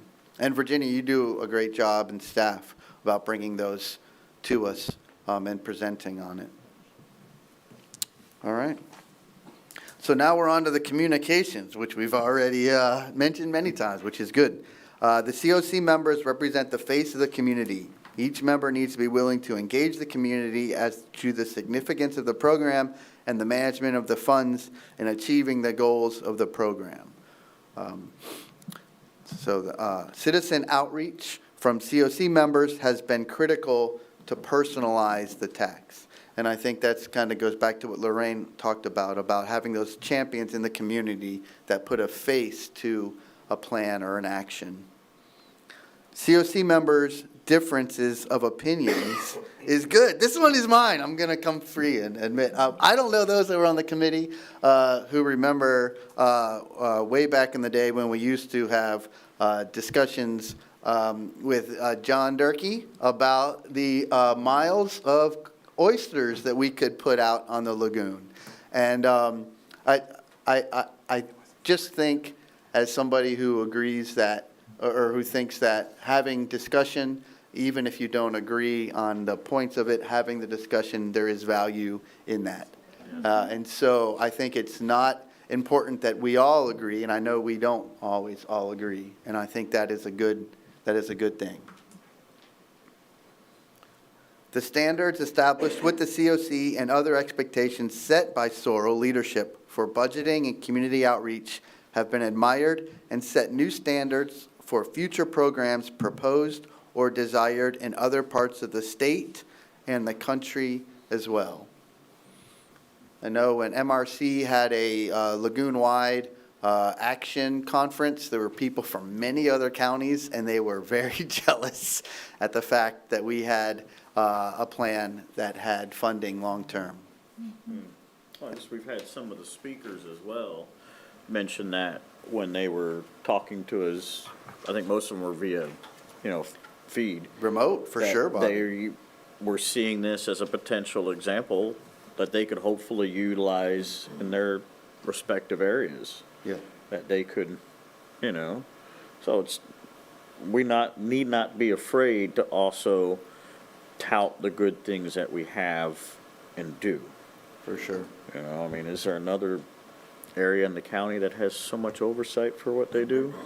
I don't think I need to say any more. But also that was, the real advantage of the plan and the source of funding was the leverage. So always, that has to always be a priority, is to point out what we're able to leverage. Hopefully that'll continue. We'll continue to be able to leverage given the new environment, but. Yeah. And I think we added that, and Lori presented that in the financial chart where it was grants acquired. It was $111 million that we've been able to acquire using a matching system. Mm-hmm. Yeah, very important. Okay. Connecting with and receiving feedback from the BOCC members is crucial to an effective advisory board. And this was something I wish Commissioner Smith was still here, but I know he had to go. Back in 2019, when the Board of County Commissioners sent the plan back, I just said, well, I'd like to hear from them why. And I think that there is an interesting relationship between advisory boards and the boards that they advise. And I think there shouldn't be, my opinion is that there should be dialogue. And Commissioner Smith told me, he said, well, we wanted to leave you guys alone and let you do your thing. We didn't want to affect, the advice that you're giving us. And I definitely understand that. But I think having a communication or having a dialogue, and then us still acting as an independent committee, which we do, is a great way to have an advisory board really feel valued and involved. And I was thankful for the commissioners. Dr. Winter and then Charles. I had the same experience with my county commissioner when I first came onto the board. I went to his office and he more or less told me that, it appears like I'm trying to advocate for programs in his office, and he didn't think that was appropriate, that I shouldn't be doing that. And so I stopped trying to reach out to county commissioners at that point. I said, if that's what their feeling is, then, I probably shouldn't be doing that. Yeah. I may have been wrong. I don't know.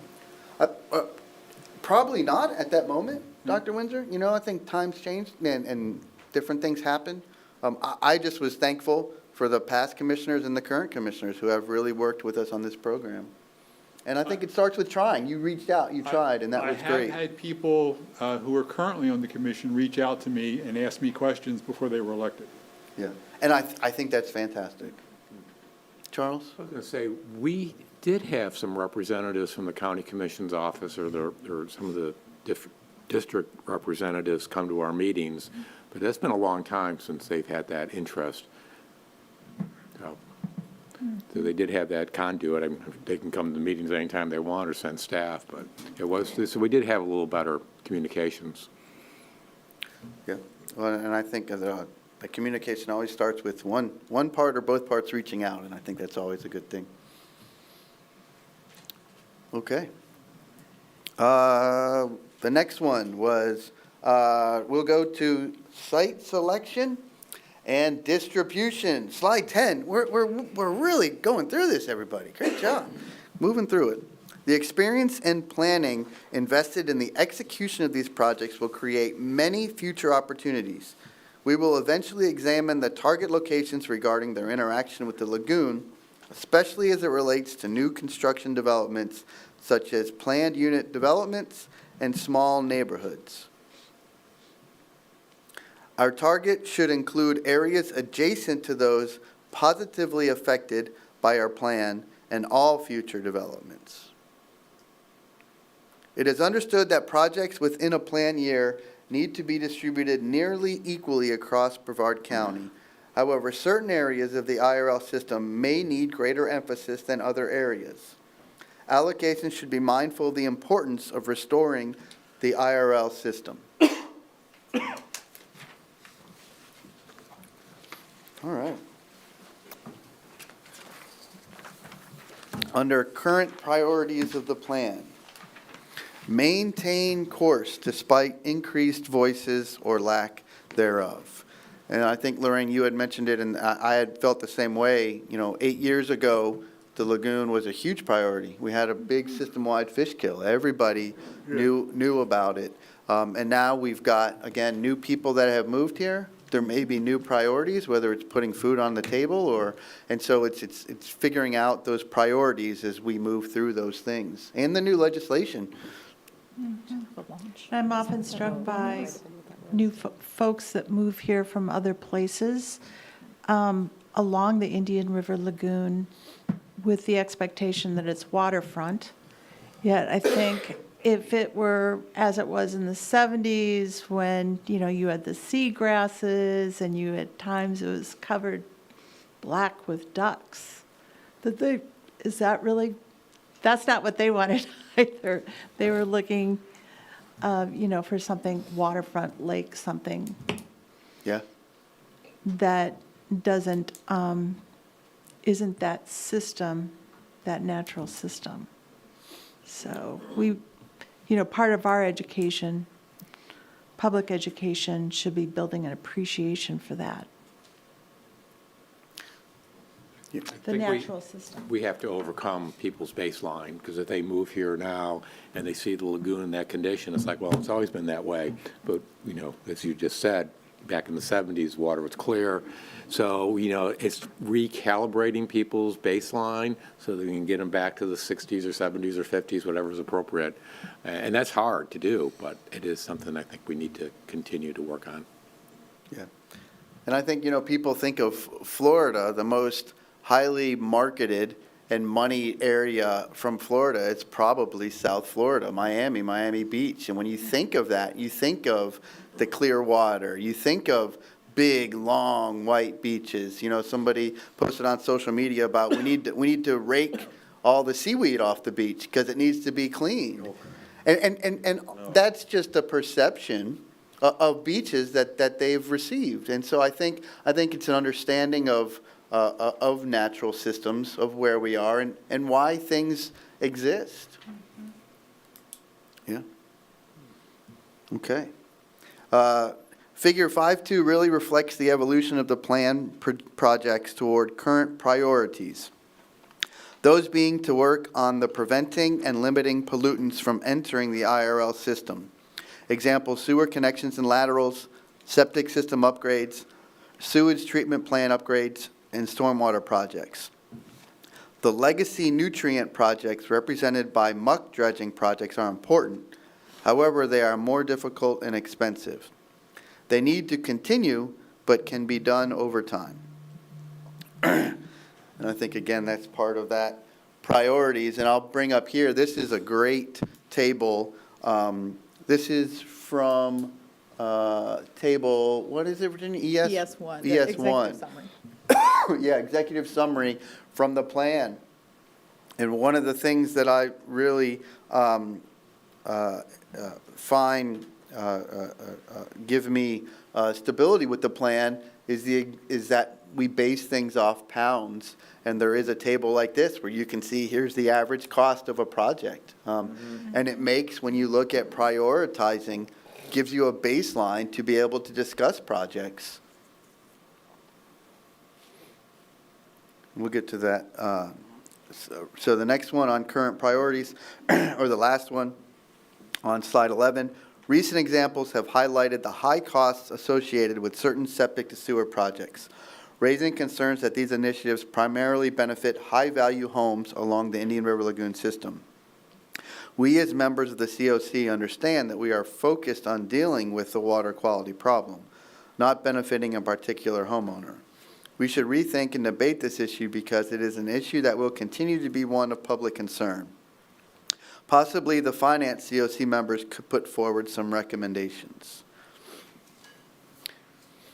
And again, please. Oh, yeah, I was just Lorraine. going to say, I mean, in the early days, I remember our conversations around, think of this is a critical patient, and we just have to, worry about resuscitating, keeping it alive, and putting the money where it's going to make the biggest difference, regardless of the street or the income level. Yeah. Well, and then here's that table, that executive summary we're looking at. And if you look, to your point, Lorraine, if you look at muck removal, its average cost of that is $569 per pound. Yeah. Where if you look at like septic system upgrades, or if you look at septic to sewer, you're double the magnitude. But so while that might not be efficient if you were looking directly at dollars per pound, we've all agreed on this committee that we've got to work on all those projects. Yes, Stephanie. A couple of months ago, we had someone come up and raise the issue that muck removal in some of these canal areas were primarily benefiting homeowners because of navigability. And I think that that's, something that we need to educate on, that that's not why we're doing these projects. We're not doing it to help with navigability. We're doing it because of that legacy load that is fluxing 24/7. And I think there's just been so much conversation around muck removal. People that are adamantly opposed to the whole idea of it. But to me, it's one of the most important things that we do because it's a constant source of influx that never stops. And, if we're not fertilizing, then the fertilizer's not going into the lagoon. If your septic to sewer system is in pretty good shape, it may not always be dumping nutrients into the lagoon. But that legacy load is constantly fluxing and providing nutrients into the lagoon. And it's not about navigation, and it's not about benefiting one particular individual. It's because that's going to help the most in getting rid of nutrients that are impacting the lagoon. And I think that point needs to be very clear. Yeah. And I think,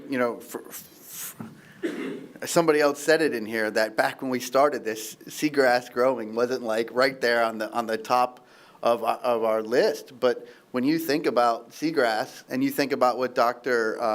Fox has told us about the worms and about the importance of the soil, and what Don's research about the total nitrogen combined with total phosphorus and having the right levels, it's like, and the propagation of seagrass we've seen up north, that if we can get seagrass in some of these areas that have muck in the bottom, nature may propagate like it did in the north and just fill in. So I do think it, you know, it's important to look at those projects, the muck. Yeah. Yes. So I guess apropos of this discussion and for the new members especially, two points I would emphasize. One is there is no single priority. We heard it earlier. You know, there's no silver bullet. There's no single threat. There's multiple threats. And the focus of this committee and of the staff has been, you know, how do you balance those demands, try to do the right thing. Early on, there was you couldn't do a wrong thing because there was so many things to do. You know, now maybe we can be more, I don't know, judicious is the right word, but we don't want to, you know, we can't give up on muck removal because suddenly we want to do all septic to sewer conversions or whatever. All these things are important. And the second part of that is if we don't stop the influx, we did muck removal in 1995 in Turkey Creek, and 20 years later we were demucking Turkey Creek again. So this whole limited impact development, catching the water where it falls, the rainwater where it falls, reducing the outflows into the inter-river lagoon, these are all equally important. So keep that balance in mind. The second thing that I'm sure we'll get to it is foot stomping this notion that we're coming up for a renewal of this 10-year plan. And it's vital that you as members of the committee are out there. Advocating is the only word to use. I mean, this is the importance of this and the importance of continuing it. The job is not done. There's still more work to be done. The education is important. We need to be changing people's behavior. I think that's happened. You know, when was the last time you saw somebody walking their dog and letting it crap without picking it up? I mean, that impresses me every time I see it. And I thank the people, you know, thank you for caring about our lagoon. So anyhow, that's a couple of thoughts to take away. Thank you, Terry. I guess Todd. The only other thing I'd like to add is just, because I was, you know, early on from the economic standpoint is, you know, let's put our money where the highest return is. But I do completely support this balanced approach. But I think one of the key points of that for the next era of members is to continue to explain the why and where the out and where the end is. Because, you know, muck removal, I support, but we need to get to the point where muck removal isn't a need. That's why a lot of these others are on there. The same with like septic sewer conversions, one of the most expensive things on there. So what's the out?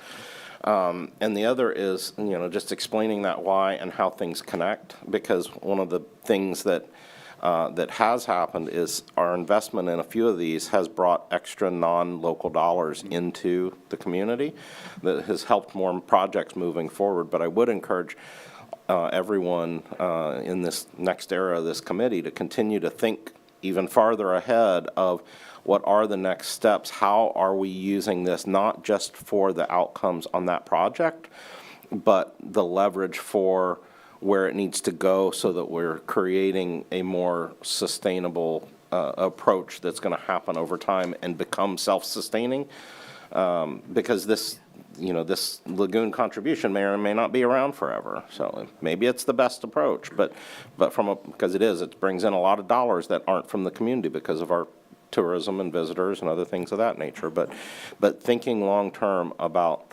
explaining the why, explaining the connectivity, because the reality is the reason investing at those higher dollars makes sense is not just because we need to do other projects, is because there's other things that aren't written on that paper that are happening by virtue of that investment that make those good investments.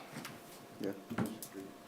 So that's going to tag with Todd there, because not just talking to the local community, we have the other leaders elected and appointed and running other stuff.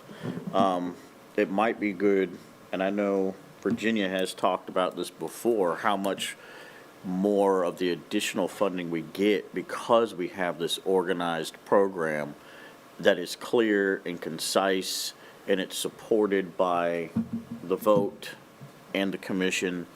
Like, that might help if we also can put that forward in a way for the other local municipalities, particularly their leaders, to understand they're getting an additional financial benefit of the other grant fundings and other program funding because we have this and we have it as together, organized, and open as we do. Yeah. Like, on top of other tourist tax and other, you know, the visitors are gonna return more if they come back and they're not stuck in the mud when they go out fishing, you know? Charles? Yeah, I just want to say, you know, I think it was 111 million that's been brought in from the state, so, you know, that's something, if I'm running for office, I can say, look what I helped bring into my community, because this means jobs, this means employment, and, you know, all the cascading effects you have from that. And the fact that, 25-30% of the taxes are paid by visitors. 20%. So that's a really important figure. So I think those are things, if there's going to be a 2.0 version of this, that has to be explained and taunted to our citizens. Yeah.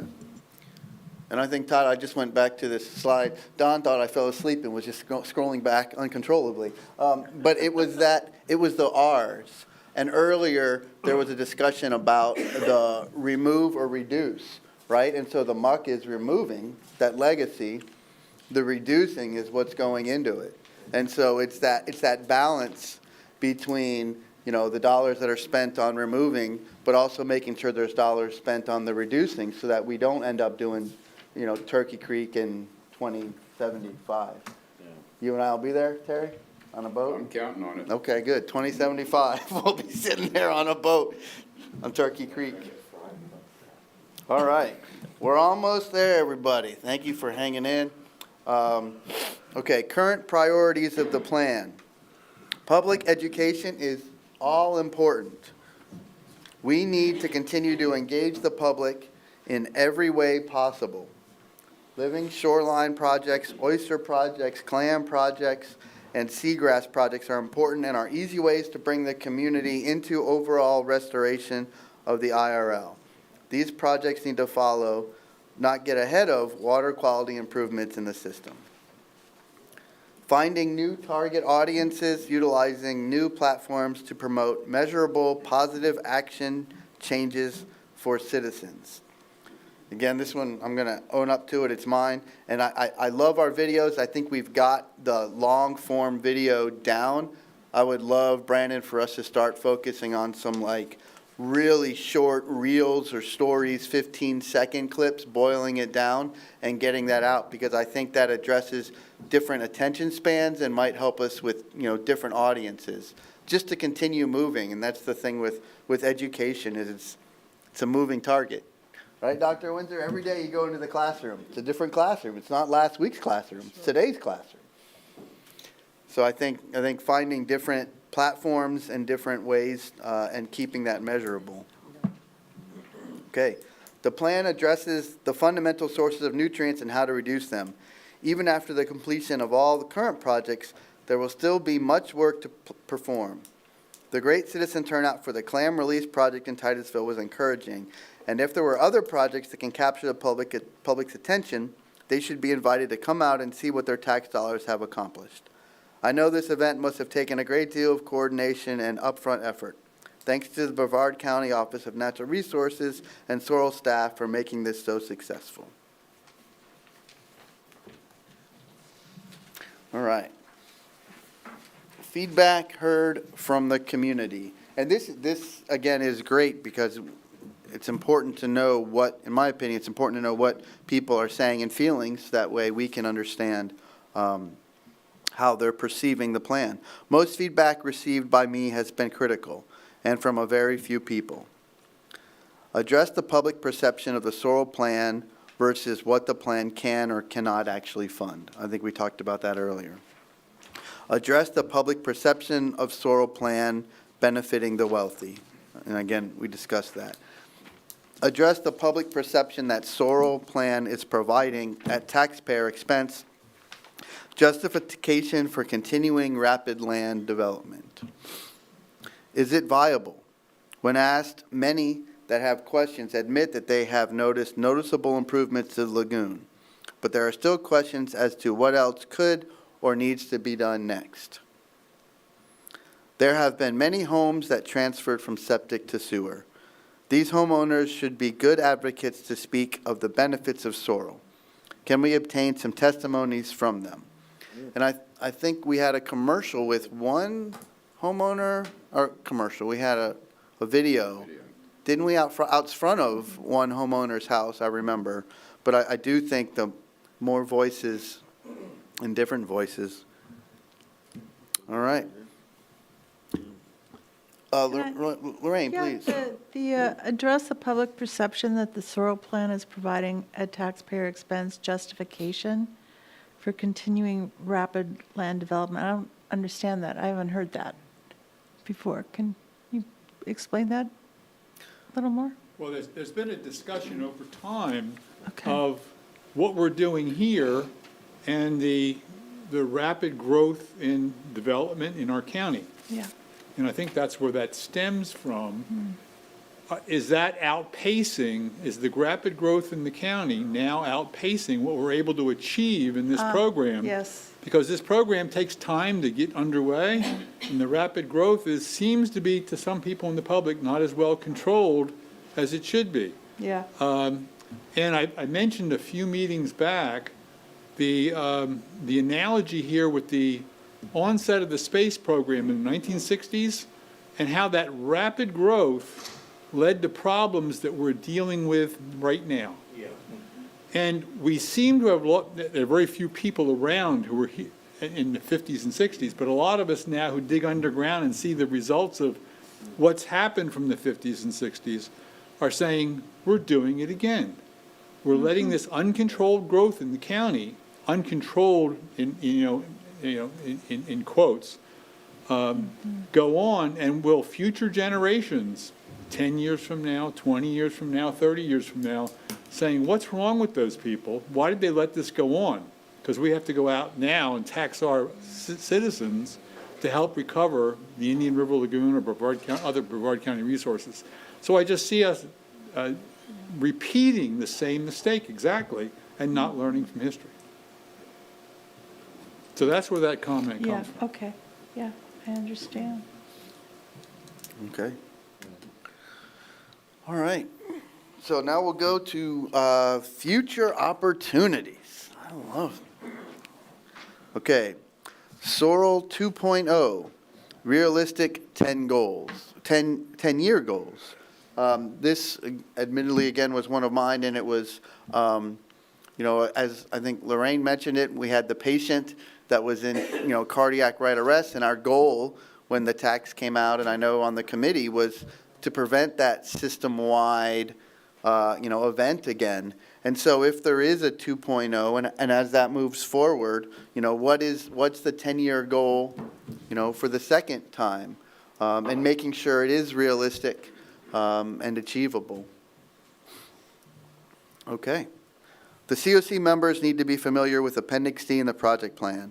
Those are unfunded projects that are on a long list waiting to be done. This represents potentially several cycles of Sorrel funding.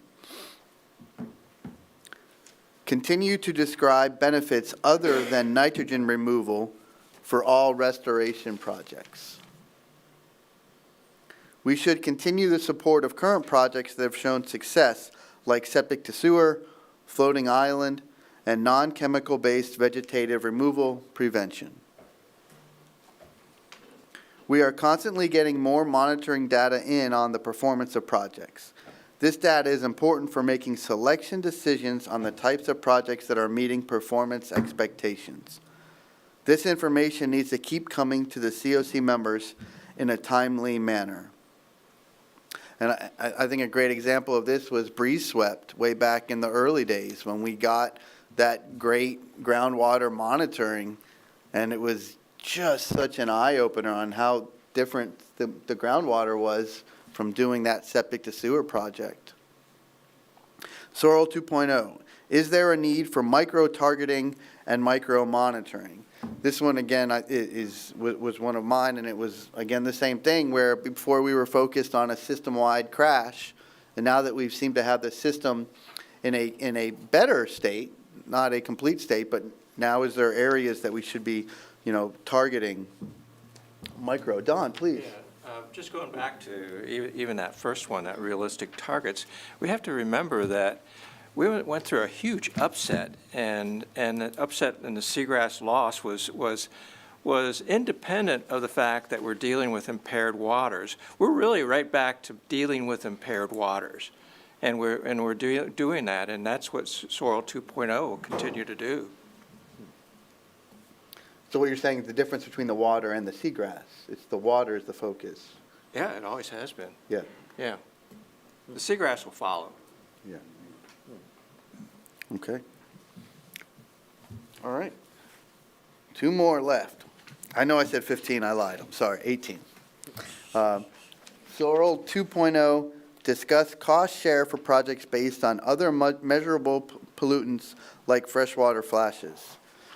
This one, again, was one of mine, and I know we've talked about the importance or how freshwater flashes affect the seagrass, and so I have, I've found strength in relying that the current project has a per pound of nitrogen phosphorus reimbursement, and going forward, is there another measurable item that can be based on?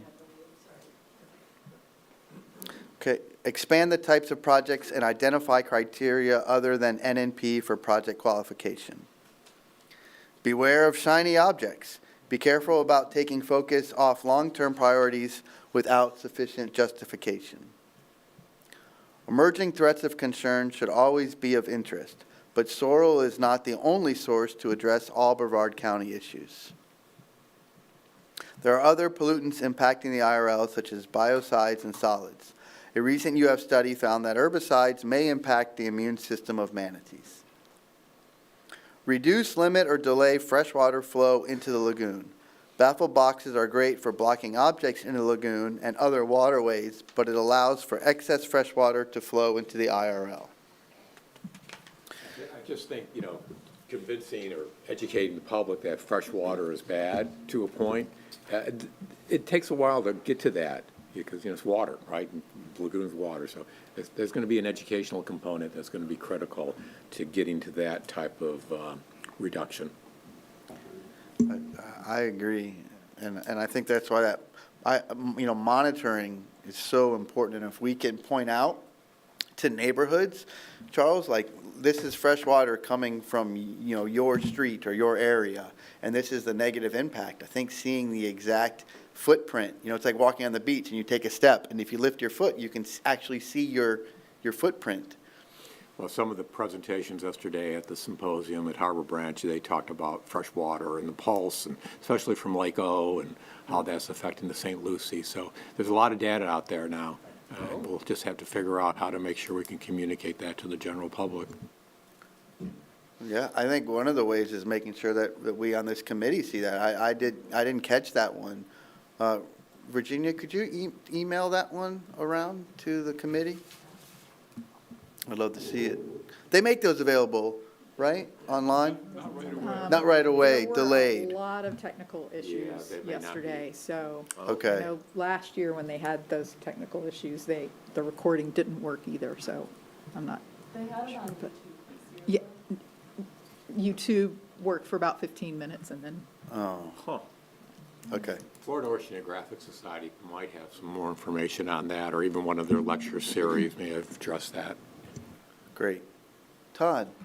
I guess my only comment on that is relative to this committee is a little bit of the so what, because at the end of the day, what are we going to turn it into something that we're going to do? Because this committee was, again, go back to our charter, was built to do these projects. And so maybe Soil 2.0 needs to be more than that. Maybe it needs to evolve into a little bit more of a policy type committee. And I generally believe and support that because I think there's a whole lot of things that aren't project related that if they don't change are going to impede the progress that'll be made by projects and things like, freshwater contributions. But guess what? That's a massive change in development standards and stormwater treatment standards, all those kinds of things, which is outside the purview of this committee. But if we truly believe that that those things are impactful to the long-term success of the things that are in the purview of this committee, then maybe Sorrel 2.0, those are some things that need to change in it, because right now, for me, that's one of the dangers, is getting into a lot of those pieces of things that are so far outside of the scope of this committee that we can't accomplish and do, and it becomes, it's good information, it's meaningful information, but that's where it starts to become, what is the scope, and maybe the scope should change. But right now, I think that's one of the things as well, so. And I think Lorraine. kind of a point that was just triggered by talking about the freshwater inundation to what Dr. Windsor was just saying, and at least what I've seen locally are the tree loss has just been incredible. And of course, these are the same trees that were absorbing that fresh water before it was going in the lagoon that are no longer there. So just the interconnections and our ability to be able to address that isn't there, so. And Todd, I agree with you 100% that the current Sorrel and the current project plan was not looking at that. And I think that that's the course, I would advise that course stay. I think when we're looking at the next 10 years, if there was as an example, and this one isn't really, I haven't put a lot of research into it, but as an example, if there was a dollar assigned to slowing down gallons of fresh water entering the lagoon, right? So then you've got a project that's going to remove nitrogen, it's going to remove phosphorus, but it's also going to slow down, a certain amount of fresh water. Is there then a financial benefit that could be applied to that project as an incentive? So, and I agree, that would be something that would be in the next iteration. But I think having that discussion and figuring that out as an overall guidance going forward in the next, project plan or whatever. Yeah, and I would be supportive of that. I guess my only concern on that is back to, you've seen a bunch of development comments here, and the most efficient time to address these issues is upfront on development, because it is, when you have to redo it, it's more expensive. Agreed. And so the project thing, I think, is fine and great, and when you think about retrofits and things like that, could completely support that. But I do believe it's an incredible missed opportunity if there's not somewhere, and again, whether it's this committee or something else, but if there's not another policy element to do things better with the new dollars that are going into the ground that aren't necessarily Sorrel-based dollars, then Sorrel-based dollars are going to be spent inefficiently to fix mistakes when sound policy, sound upfront decisions could be helping improve, that deployment of capital within the community. Yeah. Dr. Windsor? Practicing my role as historian, let me go back again. You need a hat. In the 1960s and 70s, the Water Management District was leading a massive effort to redivert flow from the lagoon inland. It took this long for it to be effective. It's been a long time. MRC in the 1980s was pushing very hard to classify fresh water as a pollutant for the lagoon. So let's not lose sight of the fact that there have been massive gains made in diverting freshwater flow to the lagoon, and that before we start recommending that this group take on the task of looking at freshwater flow, the Water Management District is really the lead agency on that, and they're also going to be the ones that would affect planning for growth. Yeah. Well, and I think that spoke to one of the things that said there are other agencies and other dollars in the county that are working on things, and I think making sure that we understand that, and we're not trying to be everything to everyone, but following the charge. All right. Okay. The next one, Continue measurable positive action change-based education with built-in course correction opportunities. We should not neglect access and hands-on education efforts. It is valuable for the long-term support and value of Lagoon for citizens to not only have access, but encourage it. The funding for education needs to be expanded. I have spoken to several people who are not aware of the SORL.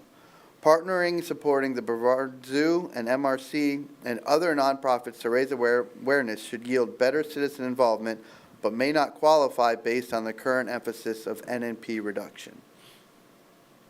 Converting turf to native landscapes should be added to the program. There is a nutrient reduction component as natives do not require artificial fertilizers. Funds should be made available to residents in the Lagoon watershed for this conversion, similar to converting septic to sewer. There are additional benefits, including creating habitat for pollinators. These type of projects have good optics and can help gain community support.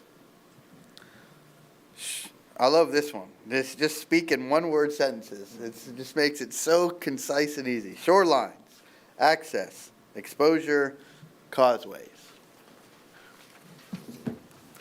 All right, and the last one. Restoration versus restoration and maintenance. How many projects will need to be revisited in the future? Revisit restoration projects. If or when should the maintenance of some of the restoration projects be taken over by the county or state? Conservation biology requires long-term commitment. There needs to be funds dedicated to maintenance and monitoring. These projects and plans must continue forever to protect our lagoon. Is there danger in success, and can it be mitigated? This one was one of mine. Go ahead, Terry, please. Do you want to unpack that for me? I was. Okay, go. So I know that some of the, I think it was the watermen, there was a group in the north that was being formed that were talking about all the seagrass in Mosquito Lagoon, and they were now having concerns about people driving through with their motors down and tearing up the seagrass. And so in my mind, as Charles said about the baseline in the lagoon, the baseline is where it's at now. And if we start getting more oysters and clams and crabs and fishermen, and if there is commercial fisheries that come back to the lagoon, is there a way for us to kind of see our success and try to encourage continued growth rather than, let's say the lagoon population comes back, or the oyster population comes back, and then commercial oysters, are out there taking all those oysters back in an unsustainable way. That was my question. And I'm not a scientist, so I'm a technology guy. Does that not make sense? Help me. I think it's back to an earlier point, right, about how do we manage the influx of threats, right? The growth in the population. How do we avoid the mid-'80s when we had, the causeways were lined and you looked out, there were crabbers out there, clammers out there just raking the bottoms clean, right? Yes. So that's, again, a message for the new folks, right? And that is working with the folks that actually make the decisions, the planning boards, the county commissioners, and so on, is a big part of what this group, I think, has been doing and needs to continue to do. It's not our main focus. I think the main focus is here supporting the staff in making these decisions, but that, again, is part of this big sort of advertising communications campaign. Getting those decision makers kind of seeing things the right way. Agreed. Yeah, that's probably more on the policy side, but for me it was being aware. I can now, with our success, see a time when the lagoon is back and filled with life. And so it's trying to make sure we don't make the mistakes of the past and restart the cycle. Okay. I know. That's it. Conservation biology require, oh no, that was it. Do not ignore history. Thank you. The last one. John is here. Yes. Do not ignore history. Can I come back to an earlier point? Please. That I was trying to follow it as Todd was talking about it. So the issue, I think, seemed to be like, should we try to get some kind of measure on the goodness of reducing freshwater influx? And my answer to that is yeah. I mean, if you go back and look at the language of the amendment, the charter that we operate on, it basically didn't say anything about your charter is to go reduce nitrogen and phosphorus. Your charter is to go improve the quality of the Indian River Lagoon. And I think we know, we definitely know that the intrusion of fresh water diminishes the quality of the lagoon. So to me, it is, very much part of our charter. And just like we added interstitial treatment for the muck removal, I think as we go beyond funding baffle boxes, we need to look more toward the LID kinds of techniques and focus on reducing the problem at its source, not waiting until it's, accumulated in 4-foot conduits and flushing it into the river. So I just wanted to add that perhaps counter opinion to what the new committee needs to be doing. Well, and I think that was kind of what I had seen, is that our projects, whether they were, retrofits or, new things, whether we were, they were incentives to go above and beyond what the regulations were. And so, to me, a low impact development, some of the construction or the techniques that are required with that may require retrofits. And so, is there a way to incentivize those retrofits using dollars? And so, while our original charge was to make the lagoon better, for me, I loved the fact that, well, we have a number. We have a number of nitrogen per pound and a number for phosphorus, and that's how much we're going to reimburse. So I think if there was an incentive to do something that spoke to low impact development, that incentivized it, what would that incentive be, and how can we try to base it evenly, throughout the county or throughout the barrier island and mainland? I think it's a great talk, and I think Todd's point about the intersection of policy versus projects, which are dollars put in action, I think that's a discussion that would be for, not for this table, but is a good thing that we have as well, a good discussion to have. So I'll just say one thing in the last 3 minutes that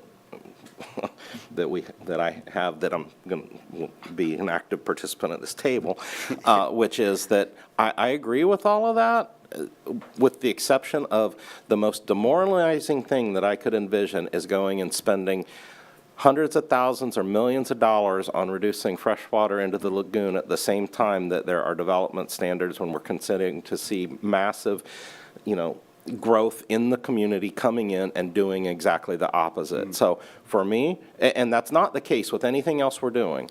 Look at our stormwater improvements, look at our wastewater improvements, everything else.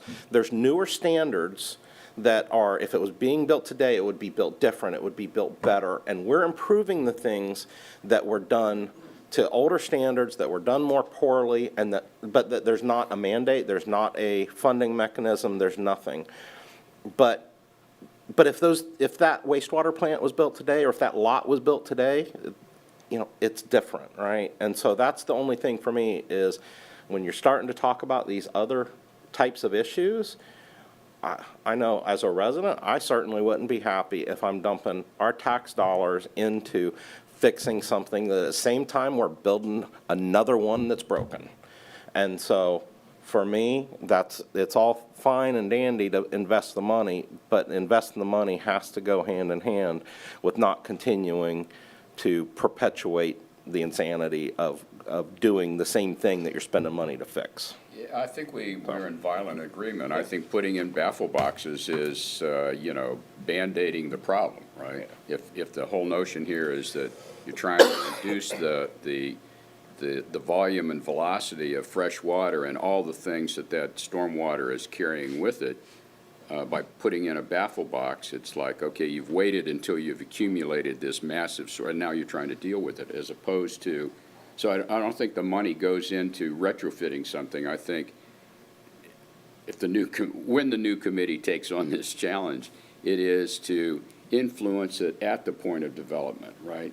That we figure out a way, and I don't think it's pounds of nitrogen, but it may be something along the lines of, how many gallons of water per fortnight can you reduce by keeping it on the property instead of letting it, run into the canals and into the culverts and so on. So getting ahead of it, and it goes beyond just LID. I mean, it's all of the building codes and densities and, whether septic is required and so on, or sewer is required. It's going to be a constant battle, right? The development pressures aren't going to go away. We're never going to be able to slam the door. So we need to figure out a way to deal with that. And the only thing I'll go back to adding that is, like hurricane straps. You don't. There's a new standard. You don't get an option. There's not an incentive to build to current day hurricane standards. And I deal a lot with the development community. The big thing that they want to know is they want predictability and consistency. From the reality is I've worked with some developers that, they're very much embracing more sustainable growth. It's actually a very sellable market, and as our population changes, our younger generations are very engaged with the environment. It's not a hard sell or hard lift. We just got to have enough political will to be able to go ahead and move there. But most of the development community, from a practical standpoint, as long as they have some advance notice that it's predictable what they're going to have to do, and they're not having to compete with somebody else that has, that doesn't have to do that. That's where it becomes untenable, because you're impacting their ability and their livelihood to be competitive. But when you put everybody, I just adopted some very significant conservation restrictions, significant increase in Florida-friendly requirements, reduction in allowable irrigation. Zero pushback, because it was predictable and consistent, and and there's value in it, because the developers aren't bad. They're not bad people. At the end of the day, they're the ones that are building the homes that all of us live in, and they want the same thing. They want an attractive community where people want to be, because at the end of the day, that boosts their product. So I think that's, I guess, another piece of feedback is, well, they're not the bad guys. We all have, it's more, how do we get policies, how do we get objectives aligned? Because at the end of the day, the vast majority of our interests in the long term are pretty well aligned. They want good, attractive communities, because that's going to bring people in that are able to spend money on good, attractive communities. Yeah, no, I agree. And real quick story, 3 minutes, Todd. I'm going to end this in 3 minutes. I got 3 minutes to tell this story. Just real quick, there was and I think I've said it before, there were some developers that were speaking in front of a city council, and they said, we've been developing on this lagoon for 30 years. Nobody loves the lagoon more than us. And I believe them. Todd, I believe they love the lagoon. They followed every regulation given to them. And I agree with you. If the policy and the regulation says this is what you should do, then I struggle saying, they're not doing enough, because the policy and the regulation is supposed to help them figure out what is enough. So I agree. I don't think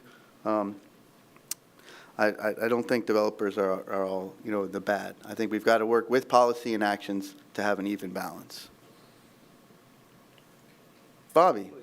Maybe Virginia can help, but isn't the new state regulations getting ready to come in on that in a few years, where the new developments have to have all those different new water retention standards and the swale standards? The statewide stormwater rules do address better retention too. Yeah, so some of that's going to be really superfluous to us anyways. So it would be just dealing with existing issues from old areas and how to address that.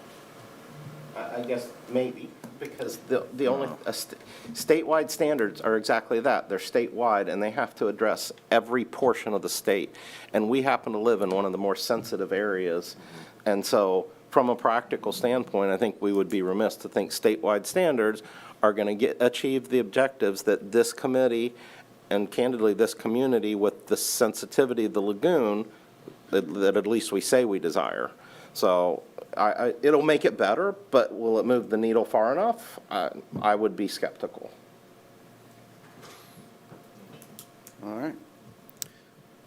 Okay, great discussion, everybody, and some vigorous agreement, or violent agreement, Terry, is that what it was? All right. We'll go ahead. We'll go ahead. Any other comments on the presentation, and then we'll go into general public comments? Okay. With none, I will look at the card here, and the first card that I have is from Deb Harmon. Deb?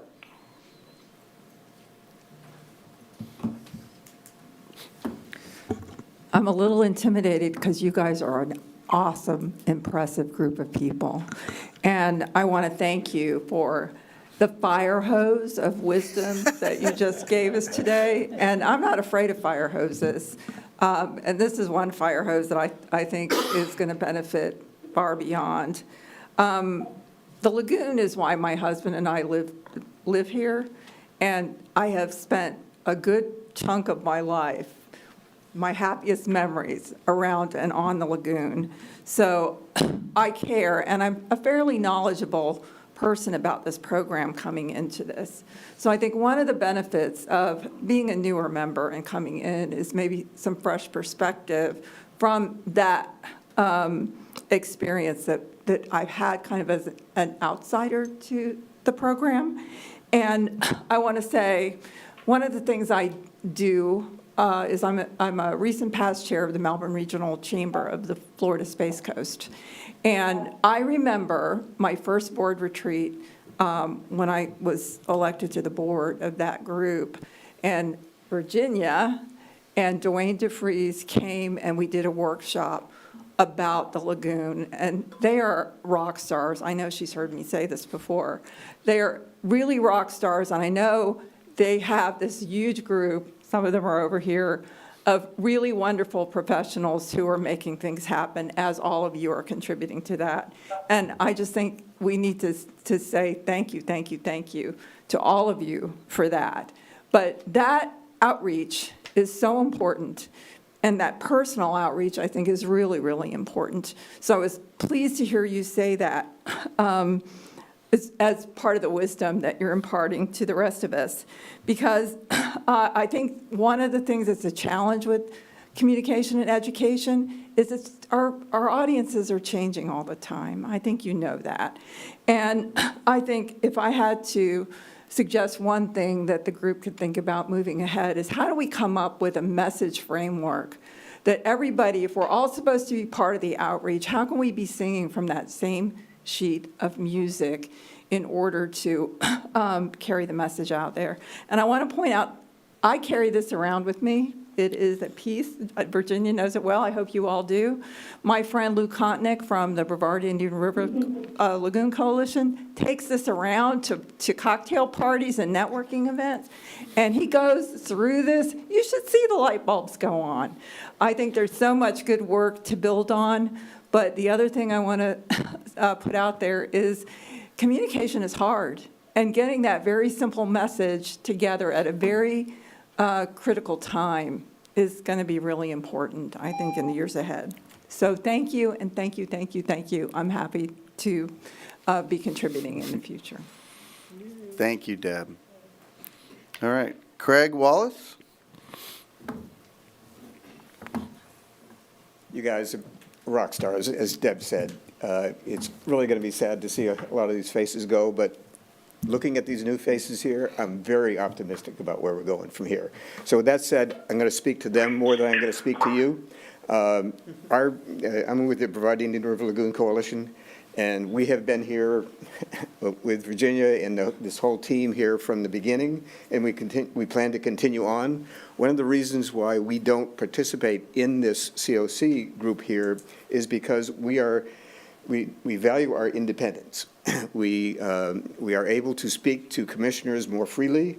We're able to accomplish some things that we couldn't necessarily do as sitting members of the COC here, as a lot of them will tell you. So, but look to us to where you have those issues that you need to get addressed with the public. I mean, that's our big thing, is education of the public, but also in the advocacy arena, some of the things that were discussed today about policy changes that we could possibly make. 2026, that's going to be our big opportunity now, and now it falls on your hands to try to figure out, what do we change? You know, what recommendations do we make to the public that they are going to think, well, this is really going in a good direction? Because we cannot take it we can't assume that the public is going to vote for this again. I mean, we think they will, but we've got to do some work to make that happen. So we're here to try to fill that hole and make sure that happens. So thank you, and good, and we'll be looking forward to working with you. And thank you all. That's my swan song for today. Thank you. Thank you, Craig. Okay, Bruce Larson. Hi, thank you, and a very warm welcome already. Thank you for the time today, and look forward to getting smarter on all these topics. I think that from what I've heard so far and what I've been reading, getting the next generation of advocates, but also the right platforms to leverage that, and then alignment. So Soil 2.0, as you put it, I think that's going to be the focal point of where we go. We have to continue on, but not just continue on the base plan and expand it as it has over the decade. What are the things that are super working, and how can we look at it in a larger macro perspective? You talked about macro and micro. A lot of the projects that have been our point targets, and how do we aggregate that together in terms more than just nitrogen and phosphates? I think that's incredibly important. Perhaps we can add in other things that aren't, or address other things that are affecting the quality of the lagoon, that are, as freshwater is a perfect example. But somebody else is the primary champion perhaps on that. But how do we put that into our equations so that we don't double dip and overinvest, overlap the investments between efforts? So I think that that value chart of how do we make investment decisions, but also how do we track them over time? Another thing that was in one of the charts is incredibly important. Too many times we have a prospect of, here's a point target, here's the project to address it, but how do you sustain that over the next 2 decades, 3 decades? Sea oats is a good example from when I was a kid growing up here. Ospreys is another one. The simple solutions, simple outcomes, harder to sustain than we thought, but we are. And so I think that a Soil 2.0 has to take that into consideration, as well as policy. Most of the policy in the development world, planning and zoning at the county and state level, those are all about development issues and density. I think we can bring another equation to planning and zoning and things like that into bringing intensity. It's not just density, but it's intensity. What types of development is happening, and what is the intensity of that impact on the environment? And then force multipliers. So who else are we working with, whether it's NRC or Brevard County commissioners, or whether it's other commissions? How do we all work together better to say, oh, here's our place in that, and we're champions. Somebody else is a champion, but we need to leverage that and cross-pollinate. So, and lastly, is education cannot be underestimated. I think that the biggest force multiplier there is the public. Bruce, thank you. That was literally 3 minutes on the dot, man. You're ready. You're ready for this. Yeah. Awesome. Okay, is there any other general public comment? All right, so we will close it out here. Any other comments by any members? Bobby? Maybe as we're coming up, asking for a new vote Do we got something that shows maybe the progression of the progress of the work that's been done? Like we saw the pie chart and how much that changed and stuff was added. So we can maybe show also, as we've gotten things either done or started getting them closer to completion, and as we've seen other issues, we're also getting these things done. I don't know, is that like long-term benefits? Yeah, so it can kind of show. Stairway to heaven kind of thing. Yeah, like, we started here, but we've also been doing more as we know more and as we complete more. We're not just piddling around, you know? Yeah. Your 800,000-pound crescendo graph. Yeah, Uh, I do have the, I show it annually, but for the total nitrogen reduction since the inception of the plan per year, so. Well, I'm also talking the different projects. right? Project types, you mean? Because that's, the average person, the nitrogen numbers are just gonna flow right over them. They're not gonna, I mean, we should do that too, but that's like, where's that, the pie chart, right? So 2016, 2025, you got these additional projects from here to there, right? So we didn't start off doing some of the stuff that we're now doing. You know, show that like, when we got this done, we saw that we could now work on this stuff as well. So they're not just thinking we're sitting here literally just playing in the muck, which there are some people that relatively think that's just what we're doing, you know? Yeah. Just does something. Yeah. The visual. A growing of the focus of the plan. Yeah. Cool. All right.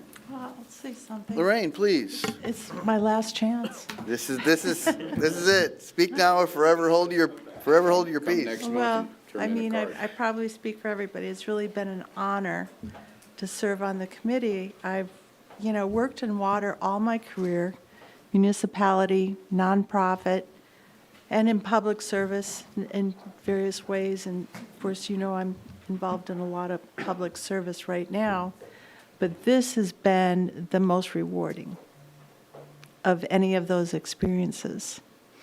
And just working with the caliber of professional that we have here, it's been humbling, and I hope that the next committee is enriched as I've been.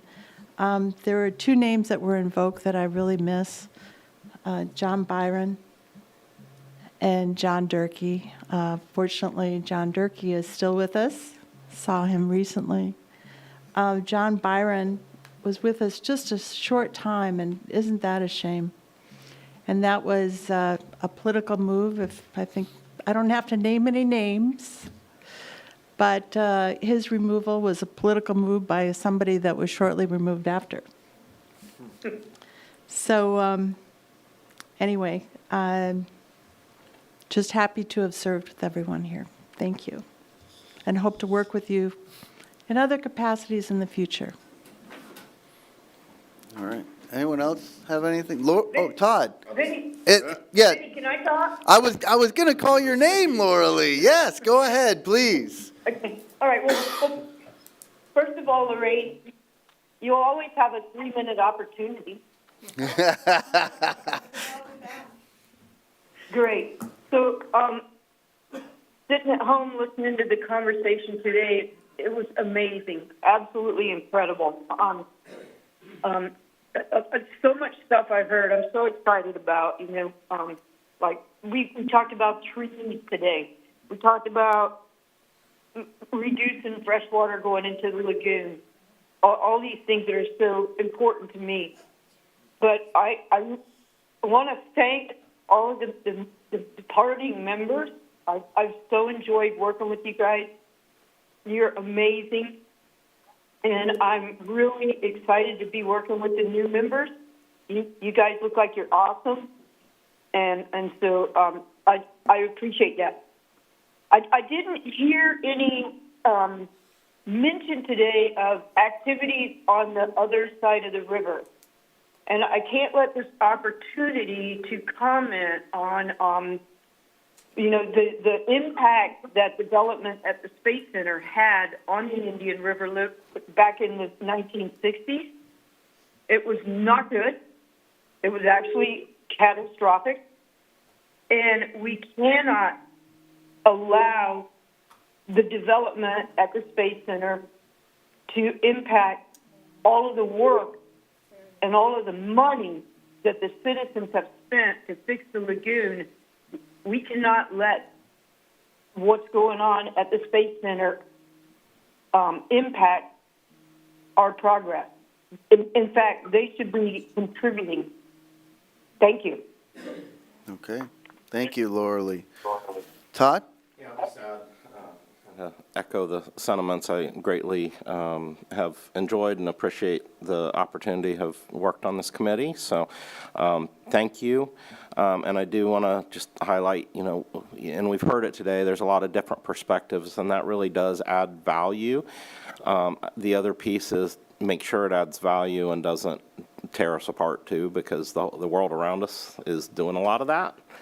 And we've seen it here too, and Virginia has, you look at the table, she's built a fabulous staff, and there's a lot of navigating challenges of differences of opinion. So the one last parting comment I would have as well for the new members is make sure that you're navigating that high ground of encouraging debate and different perspectives, but that also that this committee's the one that takes the bullets, not the staff, because at the end of the day, that's the job here.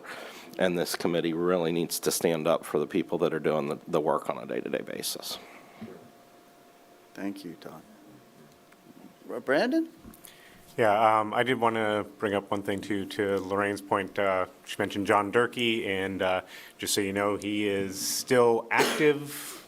We see him on social media quite a bit, not only doing what he did on this committee, questioning us and looking for answers on different things, but he's also been very active in trying to combat disinformation that some of our detractors put out there. So he's often on there making comments and trying to make sure correct information goes out. And I appreciate that, because it's nice sometimes for me not to have to be the one to, tell people that they're not correct, and to hear it from other sources sometimes. So I would encourage all of you who are leaving to, maybe pop on once in a while and, comment and keep engaged with us that way. There's a lot of people on social media commenting, and having knowledgeable people like you commenting on those posts will definitely be a help. All right. Virginia? Yeah, I need to have a huge thank you to the committee as well, and all the great advice and recommendations you've provided to us building this program, and the work with the county commission. Each of you as individuals and then as the group, it's just been outstanding. Thank you. All right. Okay, it's 11:27. We've got 3 minutes before we have to make a vote to extend the meeting. Should we do it for old time's sakes, just because? I know, Dr. Windsor, I know. All right. I as well want to repeat what everybody has said. This has been a great honor and a privilege. 8 years to focus on something and to be involved with so many wonderful people. It's a wonderful table. What can I say? Can I bring this home? Virginia, can I bring the table home with me? But just thinking about all the different faces that have been around the table, it has been a joy. So thank you all. And for our 12 viewers at home, thank you for recognizing me when I'm out in the community. All right, everybody. Thank you very much. Have a good day.